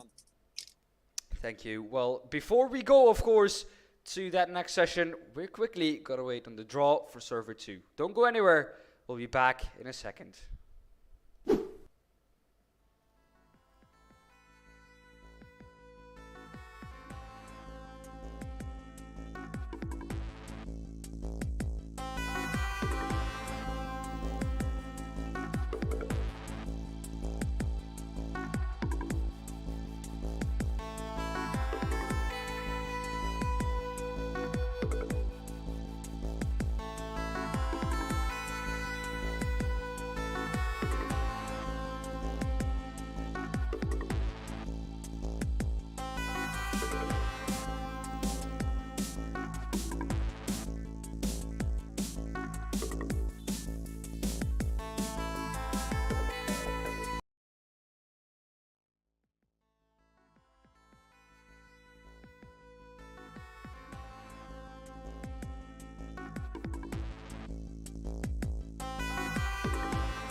welcome back to Server 2 here at the W12 Sprint Series on this very fine Monday evening. We are back with the GT3 class and we're driving it around Twin Ring Motegi. As you can see, we're in Japan. Twin Ring Motegi, one of the OG, or one of the oldest, at least, iRacing circuits from what I can remember. I feel like that one has been around here forever, at least as long as I can remember back. And we are, of course, in the GT3 class. You guys, I hope you remembered from last time when we told you, and the time before and whatever, that the GT3 class, the second server, of course, has a penalty weight system depending on how well the brands score in the races. And of course, also this time around, we do have penalty weights as well, which we will go over as soon as we will be looking at the cars on track. Twin Ring Motegi, that is of course a perfect corner to describe it, the one we've seen in, just around there, under the bridge, very heavy braking zone, final corner, also very tricky to get around. So it should be one exciting race, shouldn't it be then? Yeah, it will be. But before we do so, let's look at the championships, how they looked before they went into this evening. So this is not after the round we've just seen. This is, of course, after before what we just seen. So this is before the round we just saw. Mirko Bortolotti was, of course, leading. Mirko Bortolotti not driving. He was with us in the booth because he had to catch his flight. Of course, not home. Mirko Bortolotti on 232 points. This is the overall standings. So this is not the silver class, this is the overall standings. Hendrik Augustin, though, in second. Kevin, 7 points behind that. Hendrik Augustin did a good job in the TCRs, I think. Kept damage to a minimum. And Ben Hitz as well was very, very quick. Jonas Warner in P4, P5, Martin Stadtmann. A little bit of a bigger gap from Jonas Warner to Ben Hitz. Martin Stadtmann, though, only 2 points behind that on points with Marius Zug. So they are both in 5th. Thomas Piba in 7th. Ahead of Benjamin Moser. Marco Zeiler in P9. P10 for Florian Becker, Patrick Henn. P11, P12 for Hugo Zasse, Pascal Haas in P13. P14 for Jan Springop. 15, this Niels Langeveld. He, of course, will have jumped up the order quite a lot after that good performance for him in the TCR. Julian Rambo in 16, 17, Marek Bokman. 18, Robert Hega. 19, Christoph Fabigan. Together on the same points, of course, with Stefano Pellegrino. Then if we take a look further down the field, this is from positions 21 to positions 40. Clement Schmidt in P21, in P22 Florian Stadtmann. Ahead of course, the one and only, or behind, the Martin Stadtmann brothers. So not doing too well there in terms of the Stadtmann rivalry there, Kevin. But yeah, Chanter in P23, Ben Green in P24, Bastian Perez in P25, Josh Files P26, P27 for Jens Fiedler, Tyler Klaus in P28, P29 for Ben Buhnagel, P30 for Winston Eckel, P31 for Stefan Capella, Maximilian Pohl in P32. I have to go through them quickly though, that's why I'm reading through them quickly. Chris Maya in P33, Tobias Kurz in P34, P35 for Markus Deutsch, P36 for Harald Blumauer, and P37 for Tom Lightgape, P38 for Matthias Lebelt, P39 for Gustavo Xavier, and 40th Björn Ritter. There is even more people in this league that got points. Jan Lindsov, though, of course, got another points. Then, below that, you see Marcus Rima, Manix Heijsta, and Ben Hochleitner on -5 points. Those are penalty points that they got, and they did not score any points. So that's why they are on minus points. So not good from them there, Kevin, I think. Although, if we look now at the next class, this is a silver class, Kevin, and this one is, of course, yours to go over. Yeah, of course, remember that the points from the race before are not included in those standings at the moment, so don't take them for granted at the moment. But as they were from before, tonight was Benjamin Moser in P1, Florian Becker P2, Patrick Hen P3, Julien Rambaud in P4 at the moment, not at the moment exactly, Florian Stadtmann in P6, Sean Terre in P7, Tyler Klosch in P8, Stefan Capella P9, Ben Bühnagel P10, Chris Meyer P11, Tom Leitgeb P12, Max Deutsch P13, Jan Linz P14, Hugo Robb P15, or P14, equal on points with Jan Linz in front of him, Gustavo Xavier in P16, and then of course Benedikt Hochleitner again. In the silver class, of course, the minus points don't help out too much here as well, so he's also here in 17th and final position. Well, I think, Kevin, it's about time that we go down to the racing action. Maximilian Pohl, of course, in the Lamborghini. At the moment, quickest. Tell us all about the ballast that we need to know. Yeah, we start off with the Lamborghini, which is the second lightest car in the field at the moment. Lamborghini has a penalty weight of plus 5 kilograms, and we have no driver that is actually compulsory stuck to the Lamborghini. Every driver can, or not every driver, but no driver has to choose the Lamborghini. Maybe a little funny fact there as well. The lightest car in the field, that trophy goes to the Ferrari 488 GT3, which has no penalty weight at all in this round, and also no driver that has to drive it tonight. Let's go up in weights now. So Ferrari 0 kilograms, Lamborghini has plus 5 kilograms. Plus 10 kilograms is the Mercedes AMG, which two drivers have to pick. And those are Marek Böckmann and the one that is not driving today, Mirko Bortolotti. He would have to pick the Mercedes as well. But yeah, he's not here, so only Marek Böckmann in the actual field tonight, which has to drive the Mercedes with plus 10 kilograms. The next heaviest car is from Stuttgart. It's the Porsche 911. 911. From Stuttgart? We have one driver stuck with the Porsche. That's Hendrik Augustin, who is very far at the top of the field. And next car up, and then we have actually two cars which are equal on heaviest weight penalty. It's the Audi and the BMW. They are both on plus 20 kilograms. And we have a couple of drivers that are stuck with it. So Marius Zug is stuck with the Audi. And Patrick Hen, Martin Stadtmann and Winston Eckel, they are all stuck with the BMW M4 GT3. All of them? No. Böckmann, I think, has... No, Patrick Hen, Stadtmann, Eckel. Patrick Hen is the only one of the drivers who has completed a lap already with the BMW. Not a lot of BMWs in the field apart from that.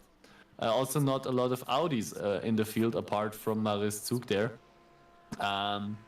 So yeah, people not choosing the heavier cars tonight. Wasn't a big problem with the Mercedes the last time round, where it had a lot of penalty weights, but this time around the people are not picking the heaviest cars in the field. Or not allowed to pick that car, like you said, because some drivers, like you said, are... Some drivers, of course. They have to stick to one car. And I think we've filled that up absolutely perfectly, because now, Kevin, I think is the most exciting time of the evening. Now it is time for qualifying. And that pit exit, look at all those cars just rolling out onto the field. Always a great sight to behold, that pit exit in the qualifying session here in the second server. So many drivers just leaving pit lane at the same time, all trying to get a good position for the first laps. 17 minutes, so everybody should get the thought about it, behind it. 17 minutes qualifying length, so that everybody gets 15 minutes of qualifying and is able to finish the last lap. So if they just start the final lap just before 15 minutes, they can finish that lap easily. So everybody should get 15 minutes of qualifying time plus that last lap. And that's why it's 17 minutes, just for information. And yeah, at the moment, I don't know how it's on the stream. On my side, I am stuck on the pit lane entry camera. So yeah, thank you very much. We see all of the drivers just trying to get the lap in. But what I wanted to say with that, this time around, they have way more time to post the lap. So we should see the top drivers really sticking out at the top end of the field, because they've got the time. If they can really push at the beginning, they can really try to go for the fastest lap that they can possibly do. With the first server, of course, you have to be a bit more careful and maybe not push as hard, just so you can put a lap time down. And this time around, no such feelings. Everybody just giving 110%, and that should reflect in the starting grid for our first race later. There was Chanter. He's going to be lining up to start his first lap, of course, on the right-hand side for the drivers, left-hand side for us was the pit lane entry. That can prove to be a tricky one. I think last time out, or last season when we were at this twin ring Motegi, I think we saw a couple of pit lane entry incidents. Yeah, it is a very tricky pit lane. You can, if you manage it well, can take quite a lot of speed. Don't lose too much, but yeah, it's very tricky. It's easy to make a mistake there, and the corner just before it, or the corner section that the drivers are going through with the pit lane entry, it's a pretty difficult one. So a lot of places there to make mistakes.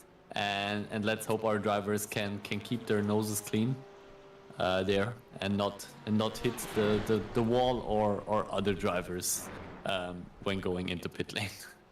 If you're wondering on the left-hand side, where is our timing tower?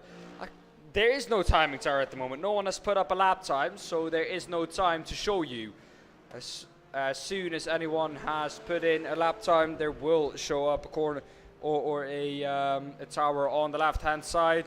The driver at the moment furthest along on his laps is the one, the only. It looks like, give me a second here. It is this man. This is Linus Langeveld. He'll be the first one to complete the lap. Here we go across the line. Did he get an off track or not? We'll see here in a second. He did not. There we see the time on 148.999. A little bit wide though as it turns on. Yeah, there's the off track. A little bit wide to turn one. Still though, the one in provisional pole position. He's done a good job there. Almost 4/10 ahead of Maximilian Paul. Let's see some of the drivers I would be looking out for as well. Henrik Augustin still hasn't put up a lap time. And Jonas Wanner, I don't think has. I'm not quite sure. I can't see him at the moment. I can't see him at all at the moment. Is he even still here? Am I just being blind, or is he not here at the moment? You are completely correct. He's not here. He's not here, sadly. Wanner always want to look out for in our races, and he's done a great job in the first server, so very sad that he isn't here for the second server. But yeah, Hendrik Augustin still hasn't put up a lap time yet. Looks like he's coming down into the final section of corners. Let's stay on him for a bit maybe. Let's look. Very heavy braking zone, tight right-hander. Then under the bridge, and now look at the corner passage there. Very difficult braking zone. You just brake, turn in a bit, and then have to brake again. Very, very difficult. Let's see. Hendrik Augustin, has he put up a lap now? Was that his outlap? I'm not quite sure. No, this is his fast lap. There we go. He is coming back into pole position. So Hendrik Augustin proving why I was anxious for his lap time. Always great as a commentator when it seems like you know what you're talking about. Maximilian Poldo, he is one to look out for as well. That was very close to that pole position time from Hendrik Augustin. 2 purple sectors in his lap. Sadly for him though, it wasn't enough to put himself up to pole position. Yeah, I mean, look at that, the top 3 guys, not even divided by a 10th at the moment. So it is one hell of a fight up there. And look how much they're dominating at the moment. P4 already a half a second behind. So it is unbelievably tight with the top 3, and this should be a good one. This should be a great one, actually. Björn Rita is the one coming across the line next time round. Here we go across the line. He improves his lap time to a 150.89. 1.9 still though, Kevin, behind the pole position time in his Mercedes. Looks like that Mercedes, even though being not the heaviest car, it is still not the quickest here. First Mercedes down in 13th. That's a completely different story to last week. Yeah, sorry. Yeah, of course, the Mercedes, usually one of the better cars, even with a lot of penalty weights, but some of our fastest Mercedes drivers, or who have been very fast, like Jonas, I think, was always a good shout for the Mercedes, if I'm not mistaken there. But yeah, some of the faster drivers not in the Mercedes tonight, and we can see how far it can drop down the order as well. Even though, as you said, it's not the heaviest car, or not the heaviest penalty weight, not even close to being the heaviest penalty weight. And last week it was. I think last week it was the heaviest car, and yeah, then it did go well around that track. It still did well. Yeah, it still did well. That's a weird dynamic. Normally, when you take weight off, the car goes quicker. Yeah, again, I think a lot of drivers that are usually very quick and are most of the time driving the Mercedes, probably not driving the Mercedes tonight. We're missing Mirko, we're missing Jonas, and of course it's still a lot down to the driver. I mean, even the heaviest penalty weights, or not the heaviest, but still, it's. We tried to make it a balanced system. And it seems like maybe this track car combination is just not working out at the moment. Maybe the Mercedes is not as well suited to the twin ring Motegi, or maybe the drivers still need a couple of laps before they really get going with it. But if I'm looking at the drivers at the moment, it's all still Marek is an overall driver, but everybody else is a silver driver. So of course also a fact to consider there. When looking at the Mercedes. Winston Eckel last week around was also really quick. This time around though in the BMW, not as quick as I think we expected him to be, but he is improving this time round. Let's look what he can put up.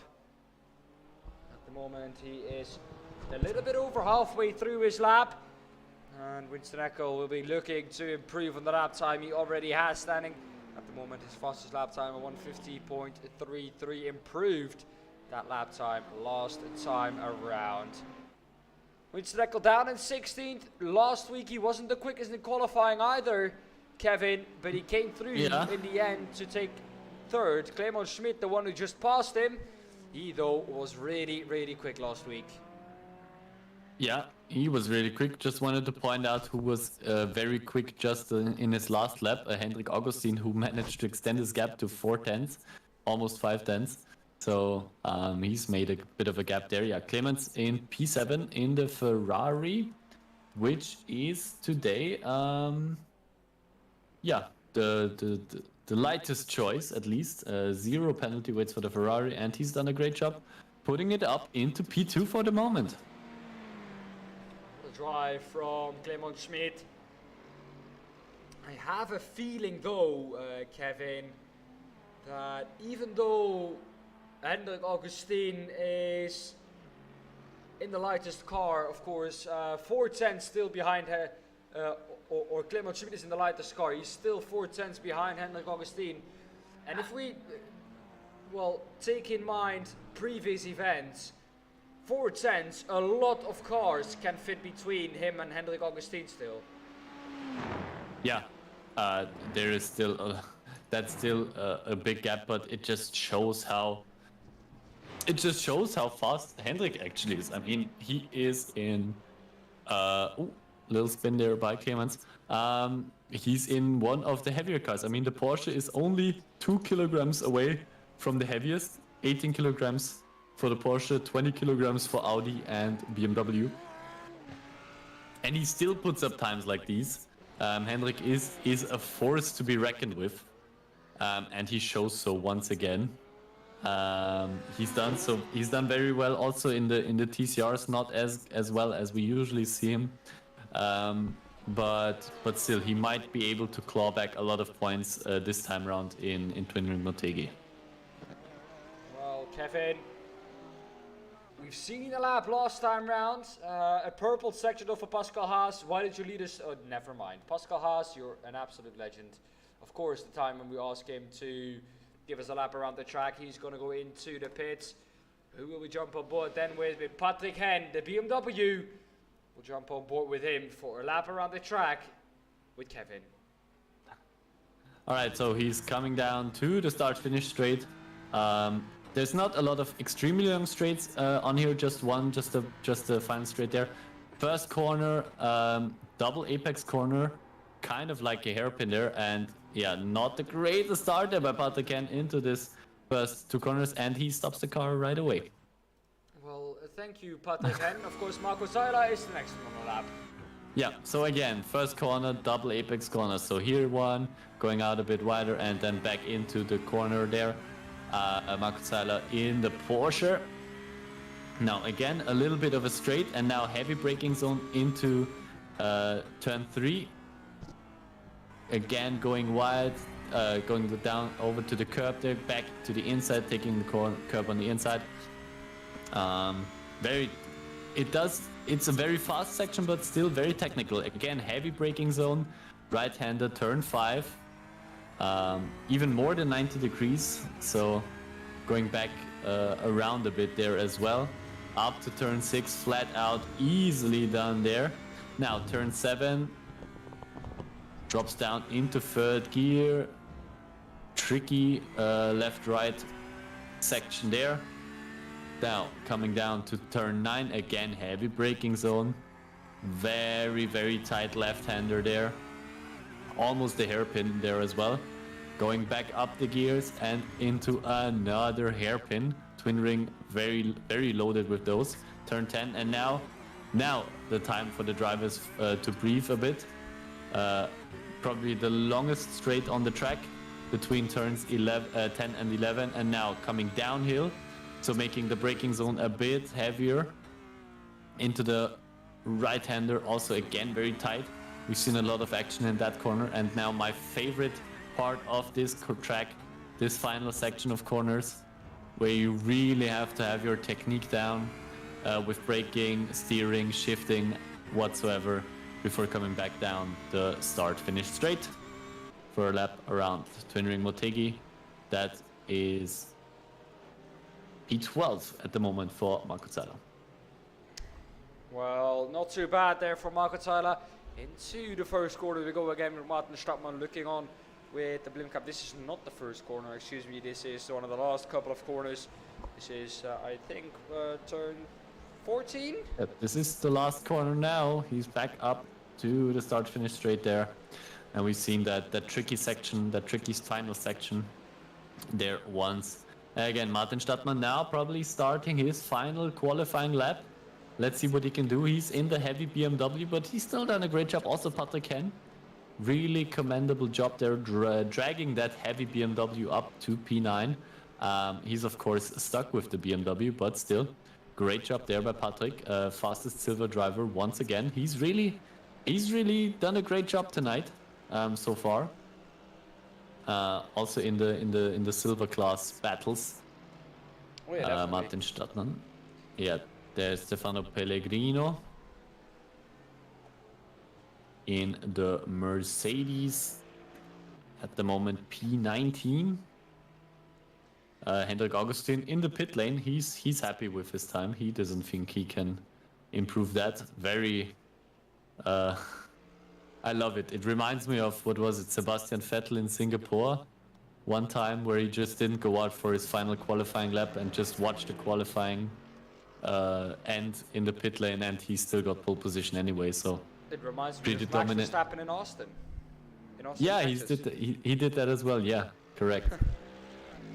So Hendrik Augustin doing the same thing here. He just knows how quick his time was, it seems like, and just sits it out, gets refreshments, chills out a bit before the race.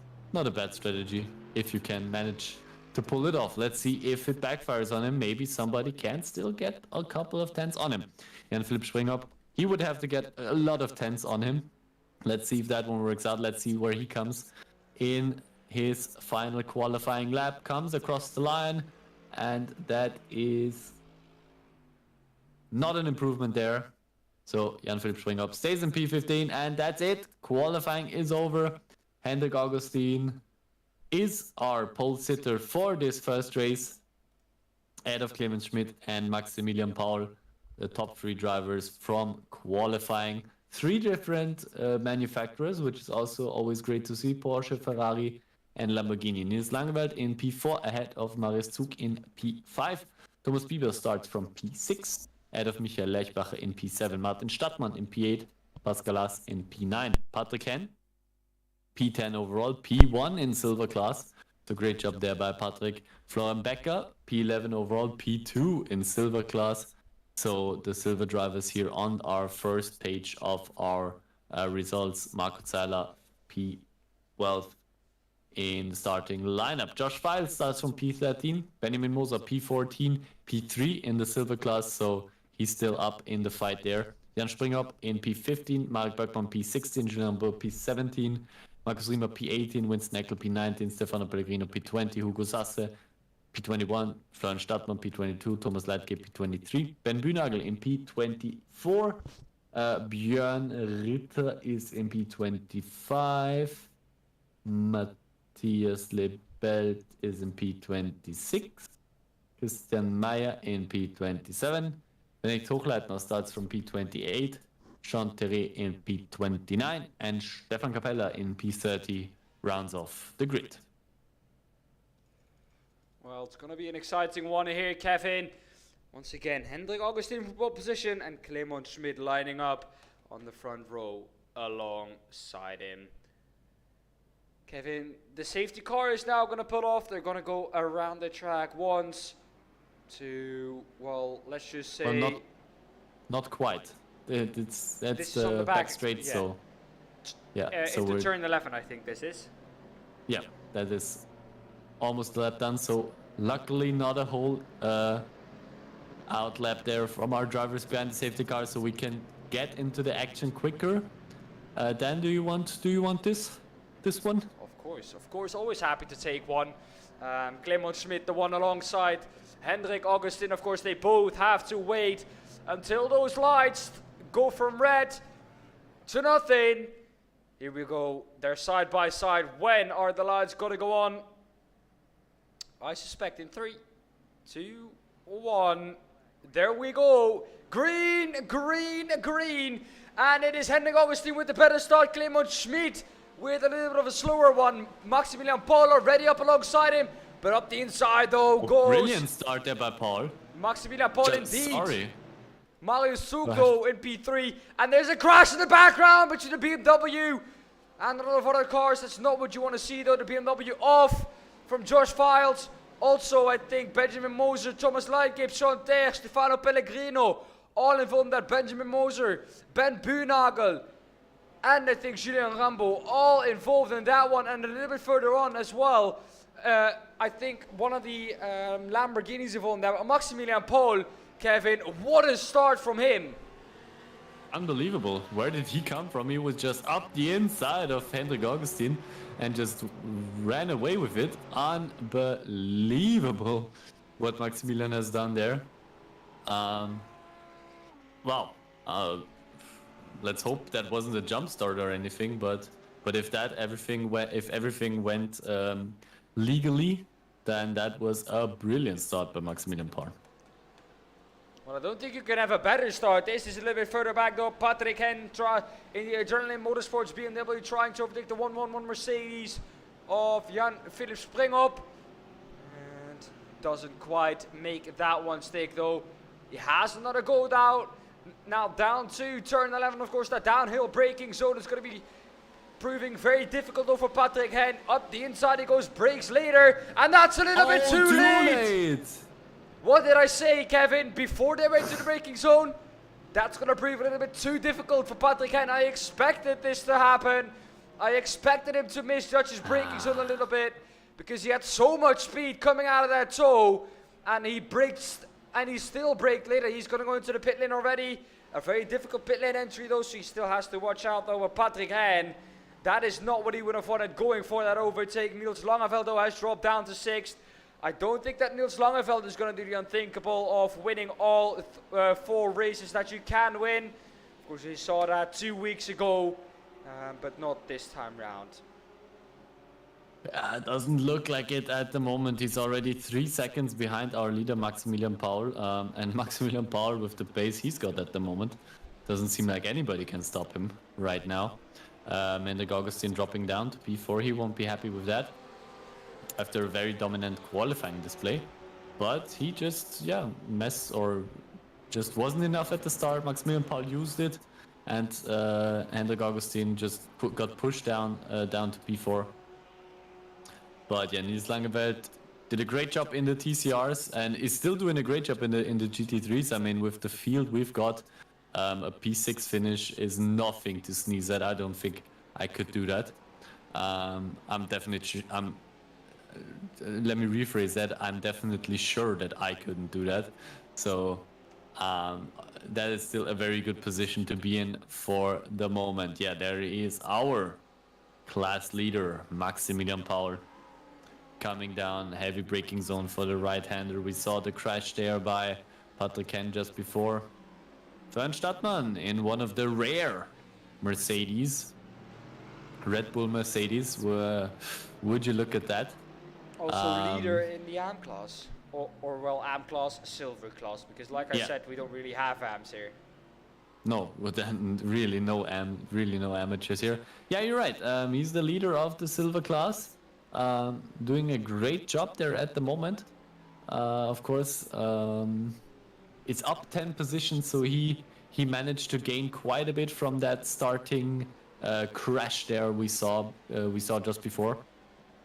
Managed to stay out of that and jump up quite a lot of positions. Benedikt Hochleitner P14 overall, but P3 in the silver class. Oh, that doesn't look too great, that rear of that Mercedes. A bit damaged.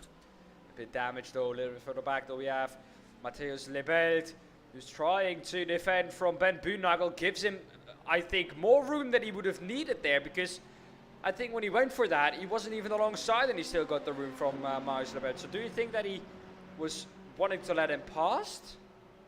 I don't know. That Ferrari also doesn't look too great. Maybe he's a bit damaged. Clement Schmidt is dropping down the field. What's happened there? Augustin also dropping down the field. Maus Zug, Langeveld, Lerchbacher all going up. So what is going on in front there? Clement Schmidt dropping down the field. He's now P11. There he is. What has happened to Clement Schmidt? I at the moment couldn't tell you, Kevin. I don't exactly know what happened. I'm gonna look if I can find anything. If he went off track, had an off-track excursion, I expect so. Otherwise, Kevin, how else would this have happened? No, of course, that there was something happening there. Clement Schmidt now down in P11, but also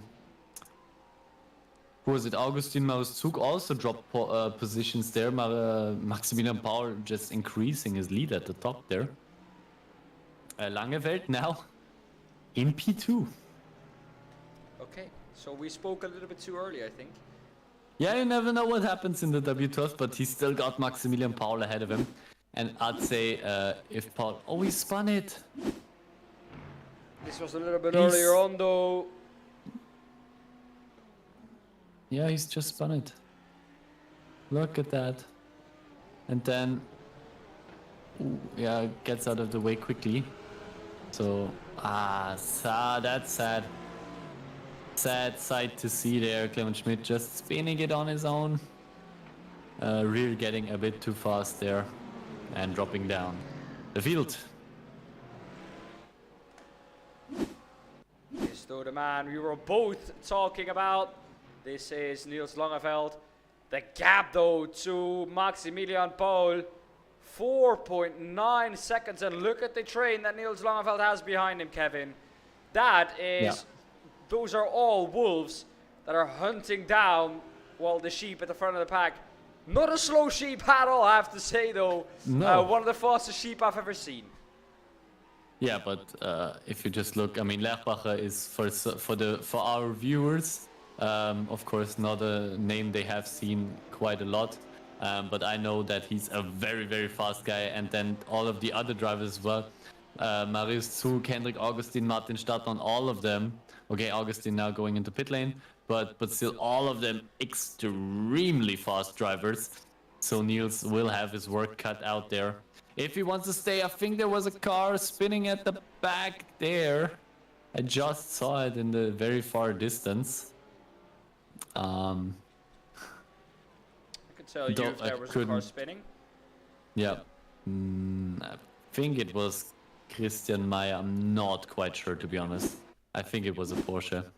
Yeah, it was Christian Meyer. Yeah, just the final corners, man.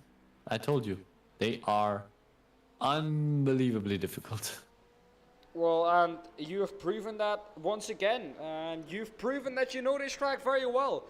Is there a reason? Have you driven around here? Of course, we know that it's a track that has been on iRacing for quite a long time, but I myself have never ever driven around here yet. You have never driven? Okay, you've definitely missed out on something then. It is a difficult one. Let's go back to the live pictures, maybe, please. It is a difficult one, especially the last, but it's very rewarding if you get it right. Just has a great feeling to it. I love driving this track actually, and I've driven it a couple of times already in my iRacing career. It's a good one. It's a good one. Niels Langeveld now having, look at all of those cars right behind him, but he's doing a great job at the moment. Then Doing a great job at the moment. Gap is coming down slowly but surely, but not in any way, Kevin, quick enough that he can try and overtake him, Maximilian Paul, towards the end. Niels Langeveld though goes into the pits. all of them. No. Except for Lerbacher. Everybody has come into pit lane now. Lerbacher stretching the stint out for one more lap. Let's see how that works out for him. There? Because I have a feeling that 10 minutes is really the longest you can go. No one else seems to be able to extend. I mean, if you're driving behind another car, and you're managing it well, there is a good potential to save a lot of fuel there. So we'll see. Augustin now. Oh, look at that! His earlier pit stop. That one has worked out wonders. He's now back up into P3. Again, right behind Maximilian Paul. Has gone past Langeveld, Zug, Pieper, past all of them again, and he's back up there in a fight for the top positions. Doing a great job is Hendrik Augustin in the number 99 Porsche, and I think, Kevin, we can safely say that that undercut for him has worked a bit. And 5 minutes to go now here in this race, coming down from turn 11. I think this is into the last couple of corners, so this is the bridge before turn 6. I think this is the bridge before turn 6. We're now going to go on to the right-hander. Then I think we have a left-hander coming up after this one. There we go. And then, of course, we have another long right-hander leading us on to that long back straight.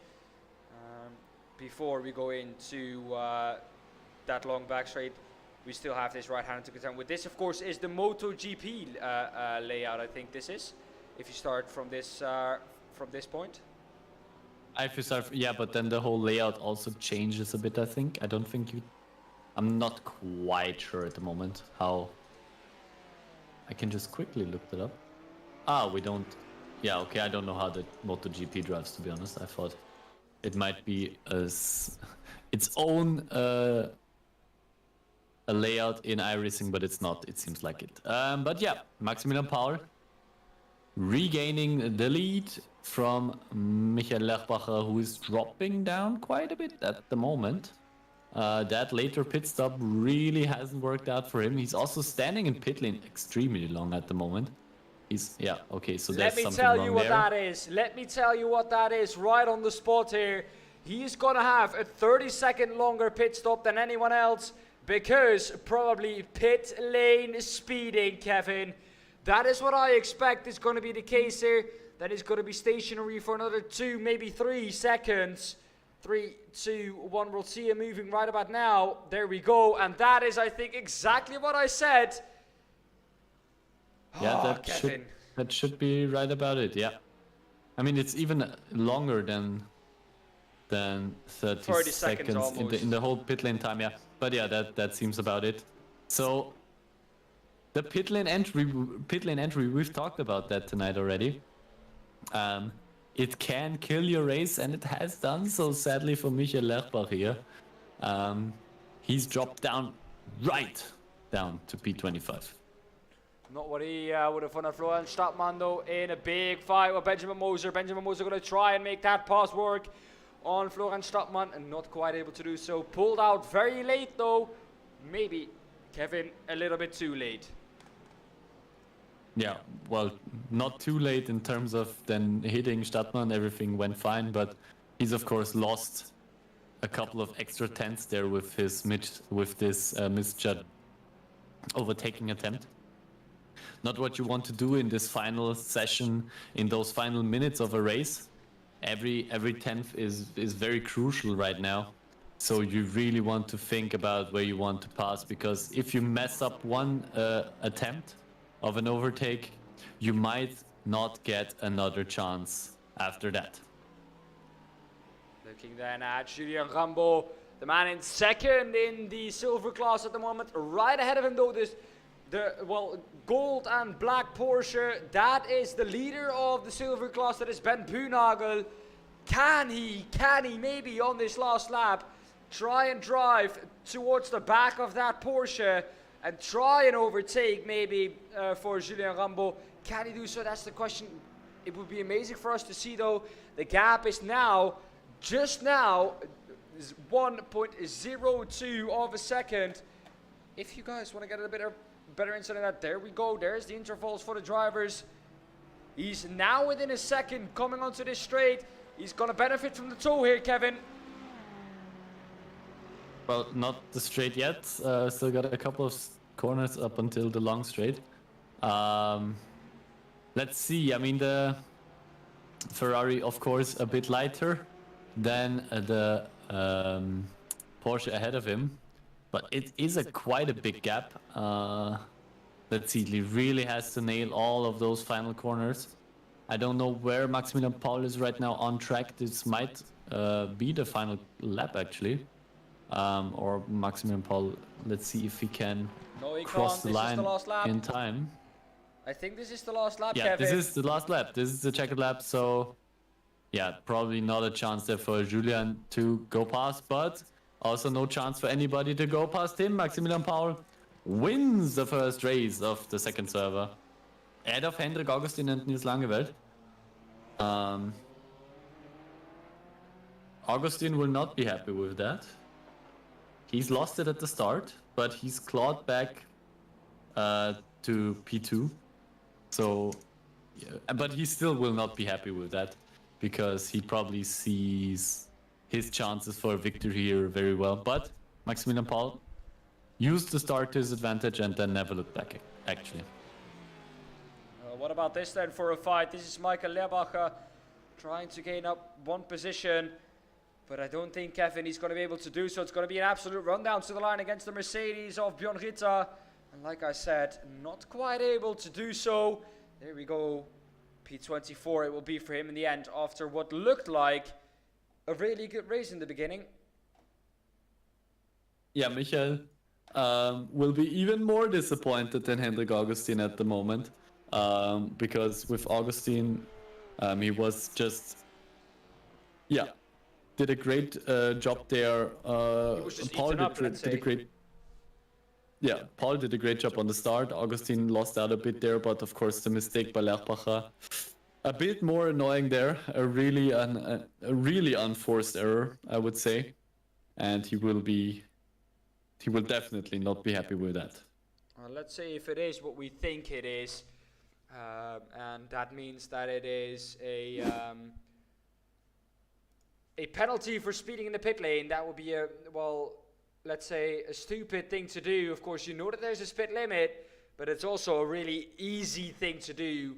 If you go just 2-3 kilometers quicker, that's a pit lane speeding penalty for you, and there's nothing you can do about it apart from braking earlier. But the only way you could do that, Kevin, is by doing that before you are entering the pit lane, so not when you're in the pit lane. So once you're in the pit lane, there's nothing you can do about it. There we go, the results from heat race 1. Maximilian Pohl ahead of Hendrik Augustin. And Niels Langeveld in third. Marius Zoek in fourth. Thomas Pieper fifth. Pascal Haas P6. Martin Stratman P7. Jan Springer P8. Hugo Sasse P9. And P10 Marco Zeiler.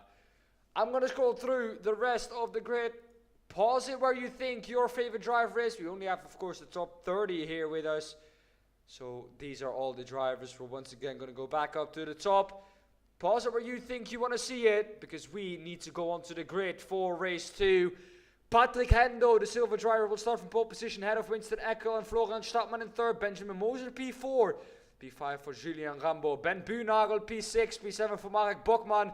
P8 for Clement Schmidt. 9 for Marco Zeiler. 10th Hugo Sasse. 11th Jan Springop. 12th Martin Stadtmann. 13th will start Pascal Haas ahead of Thomas Pieper in 14th. Marius Zoek in P15. Niels Langeveld 16th. Hendrik Augustin 17th ahead of Maximilian Pohl in 18th. Stefan Capella 19th ahead of Benedikt Hochleitner in P20. Josh Files in P21. P22 for Stefano Pellegrino. Bjorn Ritter P23. P24 from Michael Leerbacher. P25 though for the one, the only Sean Teer. And P26 for Marius Lebelt. Christian Meyer P27, Florian Becker P28, Marcus Riemer P29, and Thomas Leitgeb, Kevin, will round off the grid for race number 2. Yeah, which is starting just any second now. Patrick Hen in the lead, starting off behind the safety car. He's got the pace. He can dictate the pace, of course, for our drivers here on the starting lineup. Very short parade lap there for our drivers, which is great for us. Glad it brings us quicker to the action. So I'm always happy with that. See the drivers side by side going through this difficult final corner. And now we just wait. Patrick Hen, he's got all the time in the world. When does he decide to start off the race? And there we go, green, green, green. Patrick Hen starts off the race, goes straight for the inside, tries not to make the same mistake that Hendrik Augustin did in the first race of letting someone slip in through the inside, and he does a great job there on the start, just pulls away from the others at the moment then. Yeah, what a great start there for Patrick Hen at the moment. Looks like he's up the order a little bit for Stadtmann at the front of the field, though Patrick Hen sometimes disappearing, and once again, Kevin, in the second race, this man, Winston Eckel, coming through to take second position. Can he keep it there? You think 3 minutes longer than last race? Not too bad, I think. Oh, we see Julian Rambo going wide there. We've seen his Ferrari just slide through the field. But yeah, Winston Eckel very close there. Marek Böckmann right behind him in the Mercedes. Great job by Patrick Hen. I'm very proud of that. Seeing that one of our silver drivers can manage a start like that, as well as we said, no amateur drivers here. We've got just the division between the aliens and the regular fast drivers. Winston Eckel there trying to defend his second position. Mark Böckmann now maybe having a look up the inside, and he does so, going into this hairpin, and Winston Eckel leaves him enough space there. Very fair racing, a bit too fair almost. Leaves them a lot of space. And Böckmann takes it and goes past into P2. Let's see where this one will end up. Well, one thing I can tell you, Kevin, Winston Eckel now down a position, and Benjamin Moser will be looking to do exactly the same to Winston Eckel, as of course Marek Böckmann did to him. Benjamin Moser, look at that, all over the back of Winston Eckel. Where's this one going to go, Kev? Well, let's see. First corner, Benjamin Moser looks up the inside. Does a great job and goes past as well. Winston Eckel at the moment not too heavy on the defending part. Let's see, maybe he tries for it. No, it doesn't look like he's going for it. Benjamin Moser, we've now got 2 of our silver drivers in the top 3 at the moment, in the overall top 3. So that's a great sight to behold there. We could actually see, if Patrick Hen is quick enough, an overall driver win, or a silver driver win the overall. And I think, Kevin, that will be the first time we see this season. Yeah, would be the first time we see this. Patrick Hen at the moment doing a great job. I mean, with every driver behind him that is maybe not in the top class and keeping it there, it just also helps Patrick Hen, because all of those drivers don't want to give up their positions. They have to fight for every position right now, and maybe Patrick Hen can hold on to it. At the moment, he's doing a good job, trying his best, staying at the top there. Benjamin Moser, of course, 1 and 3rd. We're going to take a look a little bit further back at the field, because look at this train of cars. This is Marco Zeila in the middle of it all. We're now 3.5 minutes into this race, Kevin. The cars cannot be divided by a lot. We're going to go on to really quickly the interval section. There you see it, a lot of green or a lot of drivers into the pit lane. But a lot of red and yellow. Oh, in the background there's a spinner. I think that is Marius Tucker. Oh, who was that? No, who's that? Is that? That's Stefano Pellegrino. At the moment, Stefan Capella, P12. Who was that spinning in the background in the Porsche? Was that Chanter? Yeah, it was. Chanter had a moment. Yeah. But he's still up 11 positions, so still. Let's see what it was. Yeah, it's the final corner. I told you that is a difficult one. So easy mistake to make there. Yeah, just under braking. You have to steer.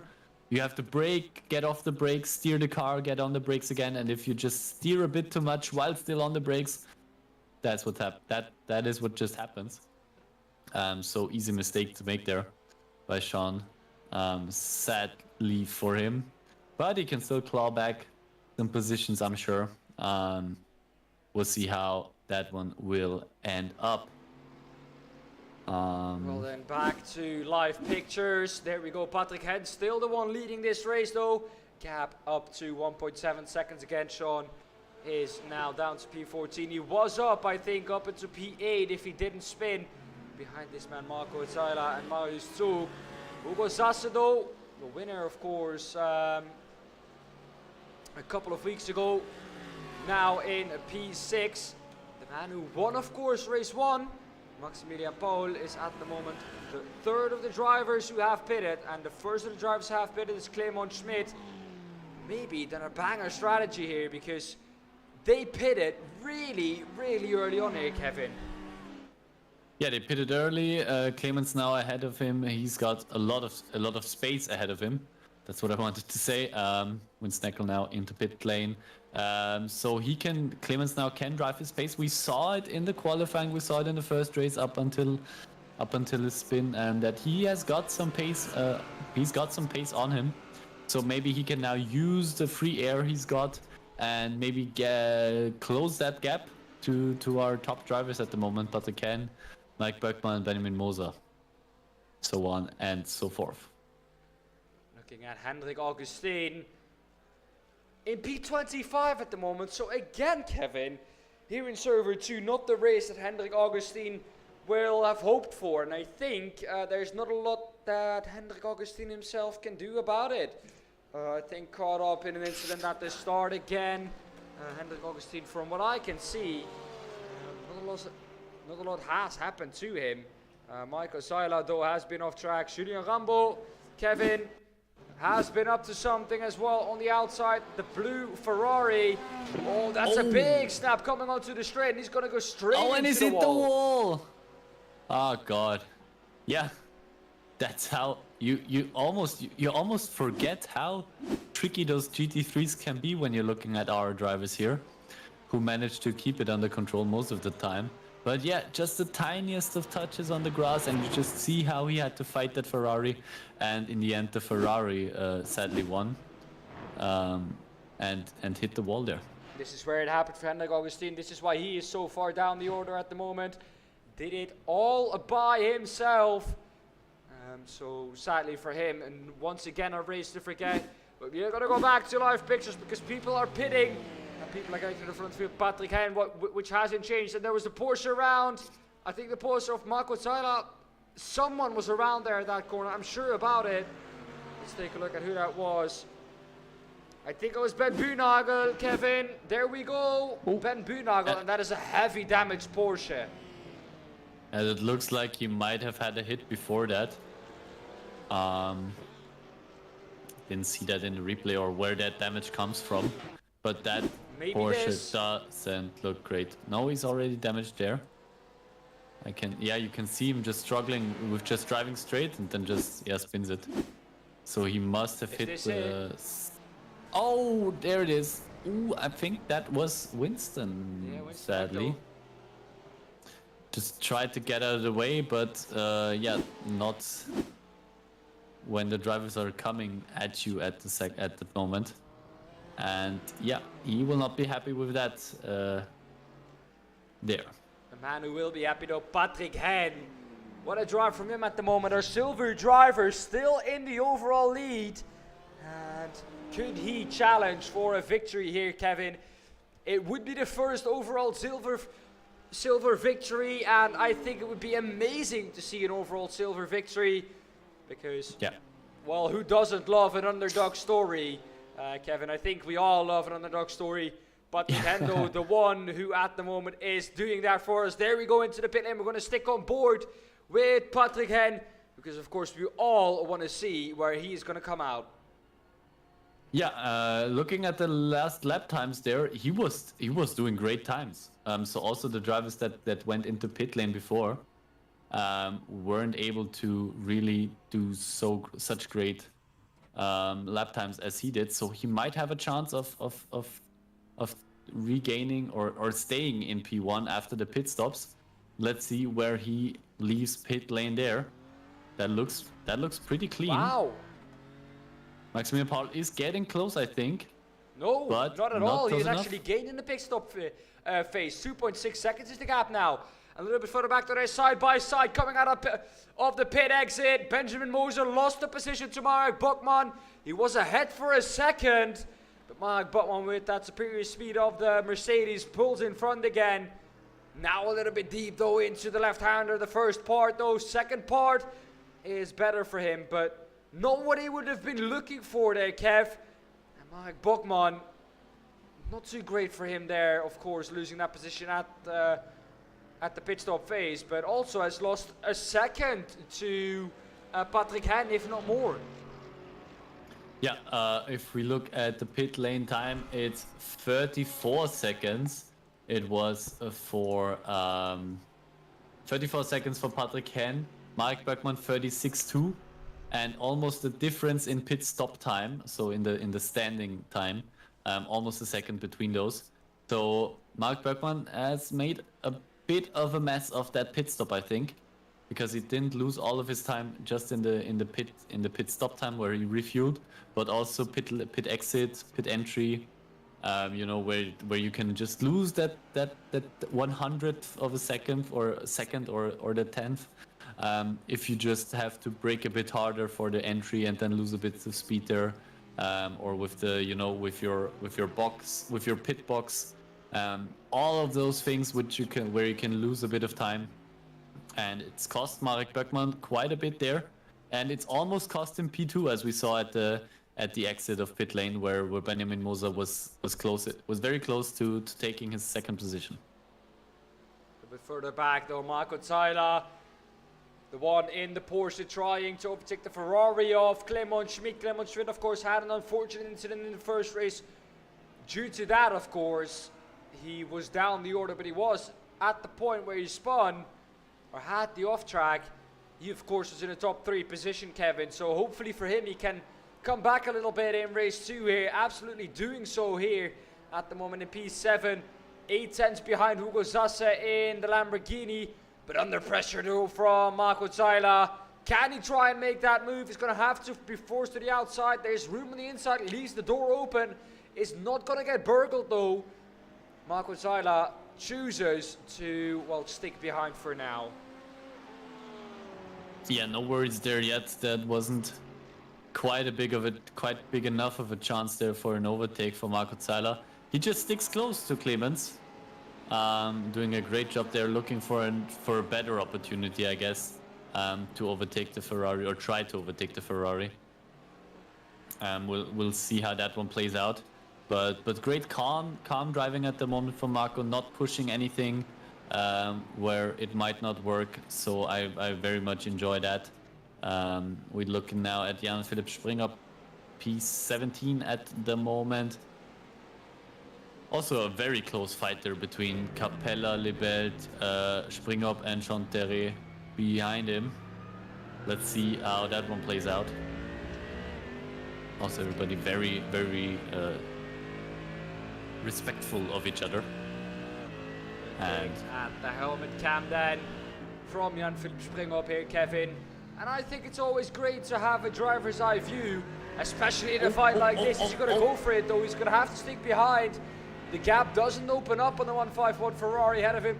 Now maybe the 151 has overcooked the entry a little bit on the exit. Maybe now for Jan-Philipp Springop though. But I think that, well, Matthias Lebelt has actually got a good exit out of that and gained time, although he went wide. Yeah, of course, it really impacted Springop's line there. You saw him just had to stick behind him there through the final couple of corners, and that just cost him, I think, too much speed there. And that rhythm, you really need that rhythm through that through those final couple of corners, I think. And when you have like a distraction like that just before, it also costs you there. Springop, looking up the inside. No, he's but there's a lot of happening there right now. And maybe Springop will be the big profiteur of that. He's just gone past everybody. He's profited massively off that. He's the biggest gainer. Chanterre though going behind that for another move as well. Absolutely great around the outside from Chanterre. And I say that this is for P2 in the silver standing. Chanterre, P2 in the silver standing, or P4 in the silver standing, excuse me, of course, at the front of the field. I'm not used to the silver drivers being this high up the order, to be honest, Kev. Patrick Hen still in P1. 3 minutes to go. Chanterre around the outside still of Jan-Philipp Springop in. No, this is Matthäus Lebelt in the Ferrari. Can he make that pass? They've been side by side for quite a long while now. Get the inside though for Matthäus Lebelt, and I don't think that, well, Chanterre is going to try it in the last couple of corners, because there it is really a, well, let's just say, but look, again, a difficult exit there by Matthäus Lebelt, and now he's gone past. So great job there. We see Maxi Paul at the top going past Marius Zug. Clemens Schmidt also going past. So good fight there. Good fights there. Also ahead of those guys, Clemens Schmidt and Hugo Sasse. But Maxi Paul and Marius Zug would be a bit more interesting, I think, at the moment, because they're also fighting for a position. They were at least very close. Had a couple of overtakes there between one another. Now they've, of course, now they calmed down a bit. Let's see what happened there. Clemens Schmidt has gone past Hugo Sasse. Marco Zeiler now behind Hugo Sasse there. Well, let's just say, Kevin, it doesn't matter what is happening at the moment. for Patrick Hen, because he's going to come onto the last lap in just a moment time. This is going to be the final, or the second to last time they're going to come down the back straight. Patrick Hen is going to start the last lap as the leader with about a gap of at least 2 seconds, I think, Kevin. It's looking good, Kevin, for history being made here in W12 series and an overall silver victory, which will not be too bad for Patrick Hen. I think he will love to be the first one this season, and being a history maker here. 2 seconds, 2.7 seconds will be the gap coming onto the last lap.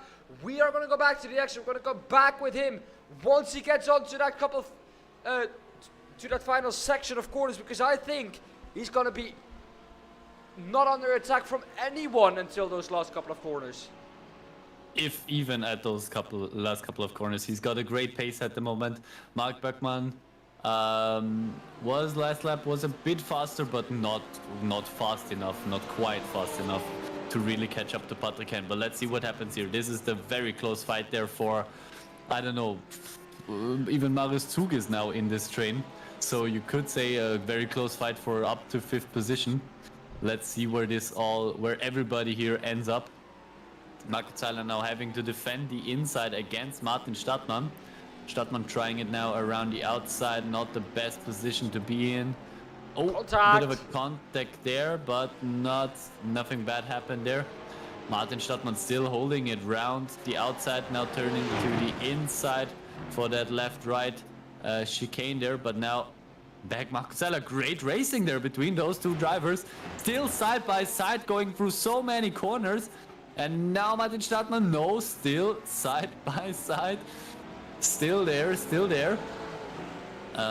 Crew chief working overtime. Now Marco Zeiler is the inside for the next hairpin. Stadtmann tries it around the outside. Can he get a better exit? We will see what happens there. Martin Stadtmann still side by side, unbelievable. Still side by side, man. And a little bit further up the road though, side by side as well. But we, Kevin, are going to switch to this man. Patrick Hen is going to be the first silver driver to win overall ahead of Marek Bokman. But what a drive from Patrick Hen. And what a victory for the silver drivers. Marek Bokman behind him. Benjamin Moses behind that. 2 silver drivers on the podium, Kevin. What a day for the silver drivers. Unbelievable. They have really made that one count. Great job. I love to see it. You said it before. I love to see a bit of an underdog winning a race there. Patrick Hen does it tonight. But also Benjamin Mose, you said 2 silver drivers in the top 3 overall. So great job there by both of those drivers. But yeah, unbelievable. The story of the race, Kevin. Is he going to make it to the line? Probably out of fuel is Bjorn Ritter, but he is going to make it to the line. I think he's going to finish. Not too long to go now for Bjorn Ritter. There we go. He just crossed the line. He just about did so. Oh, but Kevin, what an evening of racing we've seen once again here. And talk us through the feature race results. Well, the reverse grid really showing up tonight. We have seen a surprise winner. I mean, with all of the reverse grid races we've had up until now, not only this season, but all of the seasons before, usually the fastest drivers still find their way up the field and into the top positions, but not so tonight. Patrick Hen, the silver driver, showing what our silver drivers really are capable of, because again, those guys behind him, they are incredibly fast and incredibly consistent as well, but he has been very consistent as well and very fast. I mean, looking at the best lap times, he's got one of the best lap times in this race. So he's really made it count this time around. So congrats. Great race by Patrick Hen. Very well deserved victor here in the reversed grid race. Marek Bergman also did a great job there. Couldn't quite catch up to Patrick Hen. I mean, only 1.3 seconds, so he's gained almost a second in that last lap, but still wasn't quite enough there for him to go past Patrick Hen. But still, P2 in the race, so still a great position there for him, and a couple of good points there as well for Marek. Benjamin Moser, the second silver driver in the top 3 overall. So very, very happy how that all played out. Not only do we get a silver driver winning, we also get a second silver driver in the top 3. So if it works out, it just works out, I guess, if this time round. And he's done a great job, almost catching Marek Böckmann at the end there. How crazy would that one have been? A 1-2 finish from silver drivers. Not quite meant to be tonight, but still great racing there by Benjamin Moser. Maximilian Paul, the winner of the first race, coming home in P4, which is still, I mean, remember, Maximilian Paul started from P18. This is a reverse grid race. So coming up to P4, great job there by Maximilian Paul. I will do it a bit faster from now on. Hugo Sasse finishes in P5 ahead of Stefano Pellegrino. Just mentioned him. P3 in silver class, plus 16 positions. He's gained 16 positions in this race, Stefano Pellegrino. So it's a great job there from him. Martin Stadtmann comes home in P7 ahead of Marco Zeiler and Pascal Haas, P8, P9. Nils Langeveld, P10. Looked a bit better at the start from him. But, finishes now in P10.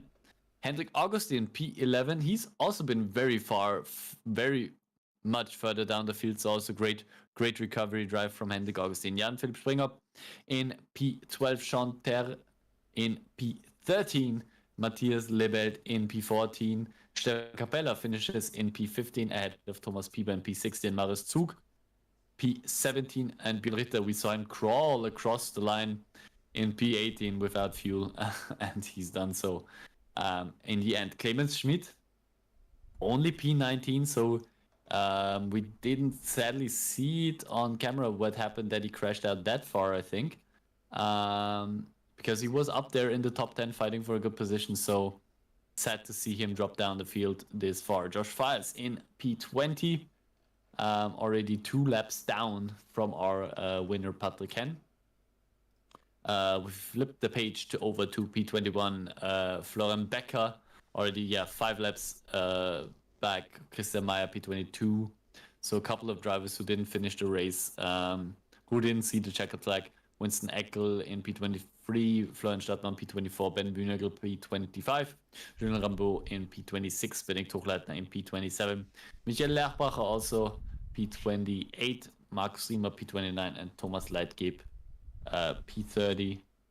All Riemer and Leitgeb not starting the race from what I've seen, because I don't see any lap times there. No. So yeah. No, I don't think they started the race. Yeah, so 2 DNS. Neither did I think. Well, Michael Lehrbacher did start the race, but he didn't make it past the last turn. Yeah, he sadly had to go back to the pits before that happened. We're gonna look back though at a couple of incidents that happened, because from what I can see, there were a couple of incidents that happened late on in this race. This is the incident you were talking about. It Clemens Schmidt. This is it. Oh no, what is this then? Oh wow. Okay. That is, of course. Oh, and then he couldn't finish because he was upside down. Oh yeah, no. That's not. But what Let's take a happened look with at that Marius again. Zug there? He's just gone. That looked almost intentional. I'm not quite sure what happened there. Well, we're gonna take a look back at that again. At Mario's cockpit cam there. We're gonna. Is he just going straight? Did he get a touch from the Lamborghini? I'm not quite sure. I don't see it from that angle. We're gonna because take of course, look. if he got a touch there, then of course, he just sadly went wide. But I'm not quite sure. Yeah, that's. Maybe let's look at the Lamborghini and Marius. So behind Marius, you mean? Yeah, behind Marius. If there was a touch there, I'm not quite sure. It doesn't look like it, to be honest, but I can't see it sadly from my camera perspective that I've got here. But yeah, if there wasn't, I mean, that's a heavy mistake, and it looked intentional. But I don't want to, how do you say it in English? Judge. Yeah, judge. Yeah, I don't want to judge anybody like that. based on what on a very difficult replay to look at. But yeah, let's maybe, as I can see, two of our drivers in the interview rating room, and it's P1 and P2 from this race. So let's just pull them in, I'd say, or what do you say then? Yeah, of Sounds course. good. So with us in the commentary booth right now, P1 and P2 of our reverse grid race, Patrick and Marek. Welcome. Glad to have you guys here. Hi. Hi. Hey guys. Patrick, we start with you because, of course, reverse grid race. Silver class driver winning the whole thing. Start to flag victory. How was it for you? How did it feel? Oh, guys, my English is not good. Yeah. You could do the German with Kevin.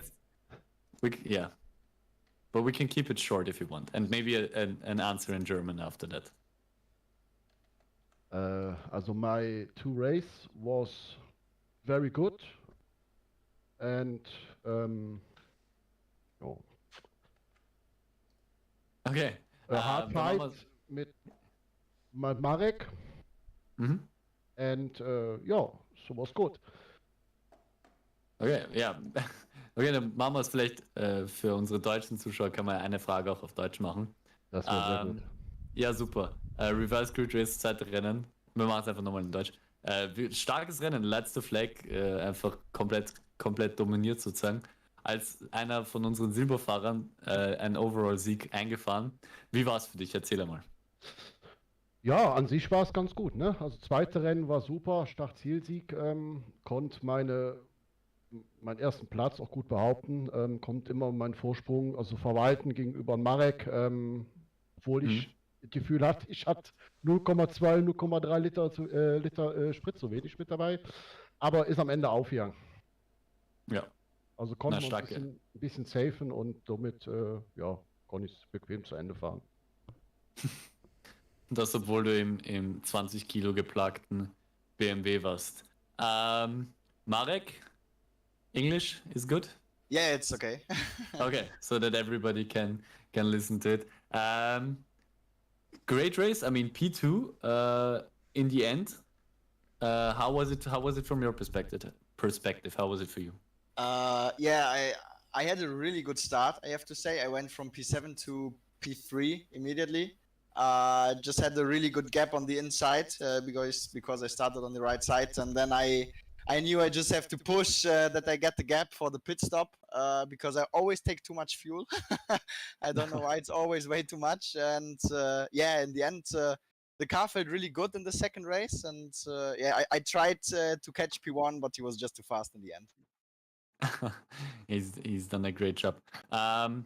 Mark, for you, maybe just looking back over the whole evening, how was the night for you? Also looking back at the TCRs, maybe. Yeah, I have to say, for me personally, it was a great evening. The qualifying with the TCR was a bit frustrating because I had an off track just at the beginning of the lap, so I had to start really from the back. But then I just could work up my way to the front. So in the second race, I was on P7, I think, with the TCR. I never drove that car before. I had to buy it tonight. Oh wow! So yeah, it was new, but it's quite nice to drive, I have to say. I didn't expect that. Yeah, and with P2, I'm really happy. I didn't expect that either. So because I didn't know the track, so for me in this series, everything is new every time I come here. But yeah, but that's the exciting thing about it. You never knew what's coming. You never know it. And you're still doing an absolutely amazing job, Patrick. Let's go back to German. Vielleicht auch ein kurzer Rückblick auf den ersten Server in den TCRs. Wie war es da für dich? An sich ganz gut. Bin zwar im ersten Rennen, ja, blöd abgeräumt worden, musste ausweichen, aber an sich sind das immer spannende Rennen, ne? Also macht auf jeden Fall Spaß. Ja, das freut mich auf jeden Fall zu hören. Patrick, Marek, thank you guys for coming in. Then, if you have anything else to add, speak now or be silent. Not at the moment. Well then, Marek, Patrick, thank you guys very much. Great racing by both of you. Was a pleasure to watch you guys, and I hope we see you in the next W12 Sprint Series race. We'll be there. Good, great. Thank you guys very much. Have a good evening. Bye bye. Bye bye. Bye bye. Well, Kevin, once again, amazing to hear from them. And have to say though, what an amazing drive from both of them. And I love this evening so much, and I'm gonna miss it the week that it's not on. And it's only 1 week that it won't be on, and the week after it will be on again. But I'm gonna miss it definitely. Yeah, it's been some great racing, especially I think tonight. I mean, it's a big field. The people just come together, sadly, and there are incidents here and there. But I think tonight was a very good night of racing. We've seen, I mean, some of the fights, especially we had like in the TCRs and in the GT3s, it was just ridiculous. Like how long they were side by side, going 3 wide into corners, and all of that good stuff. We know Mirko was also very excited, as we remember in the TCR race, coming clutch with the commentator's curse. In the first race. So it was a great evening of racing, and I enjoyed it so very much. Well, as always, give us 3 words to sum up this evening. Close. Surprise. And I can't actually think of a third one at the moment. You can't think of a third one? I'd say 3 wide, because we've had it so much in Exactly. Exactly. Yeah. I'll count it.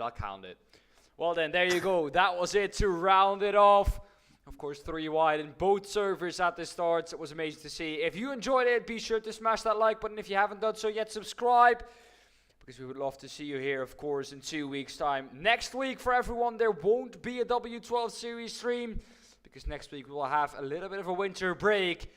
But after that, though, we'll be right back, Kevin, with all the action, even through Christmas. And I'm definitely looking forward to those streams. Yeah, always great. Let's hope the drivers are looking forward to it as well. I hope you guys, everybody on the other side of the screen, are looking forward to that as well. We will be back very soon, as Dan said. Just a week's pause, and then everything back to normal. I can't wait until that. Thank you guys very much for watching, and I'll let Dan, as always, take over the outro, of course. So take it away, Dan. Well, guys, I hope you enjoyed it as much as Kevin and I did. Kevin has summed it up beautifully there. And if you guys enjoyed, like I said, be sure to smash that like button. If you haven't done so yet, subscribe. And we would love to see you, of course, here in 2 weeks' time for the next W12 Sprint Series race. Until then, stay safe. We'll see you next time. Bye-bye. Bye-bye.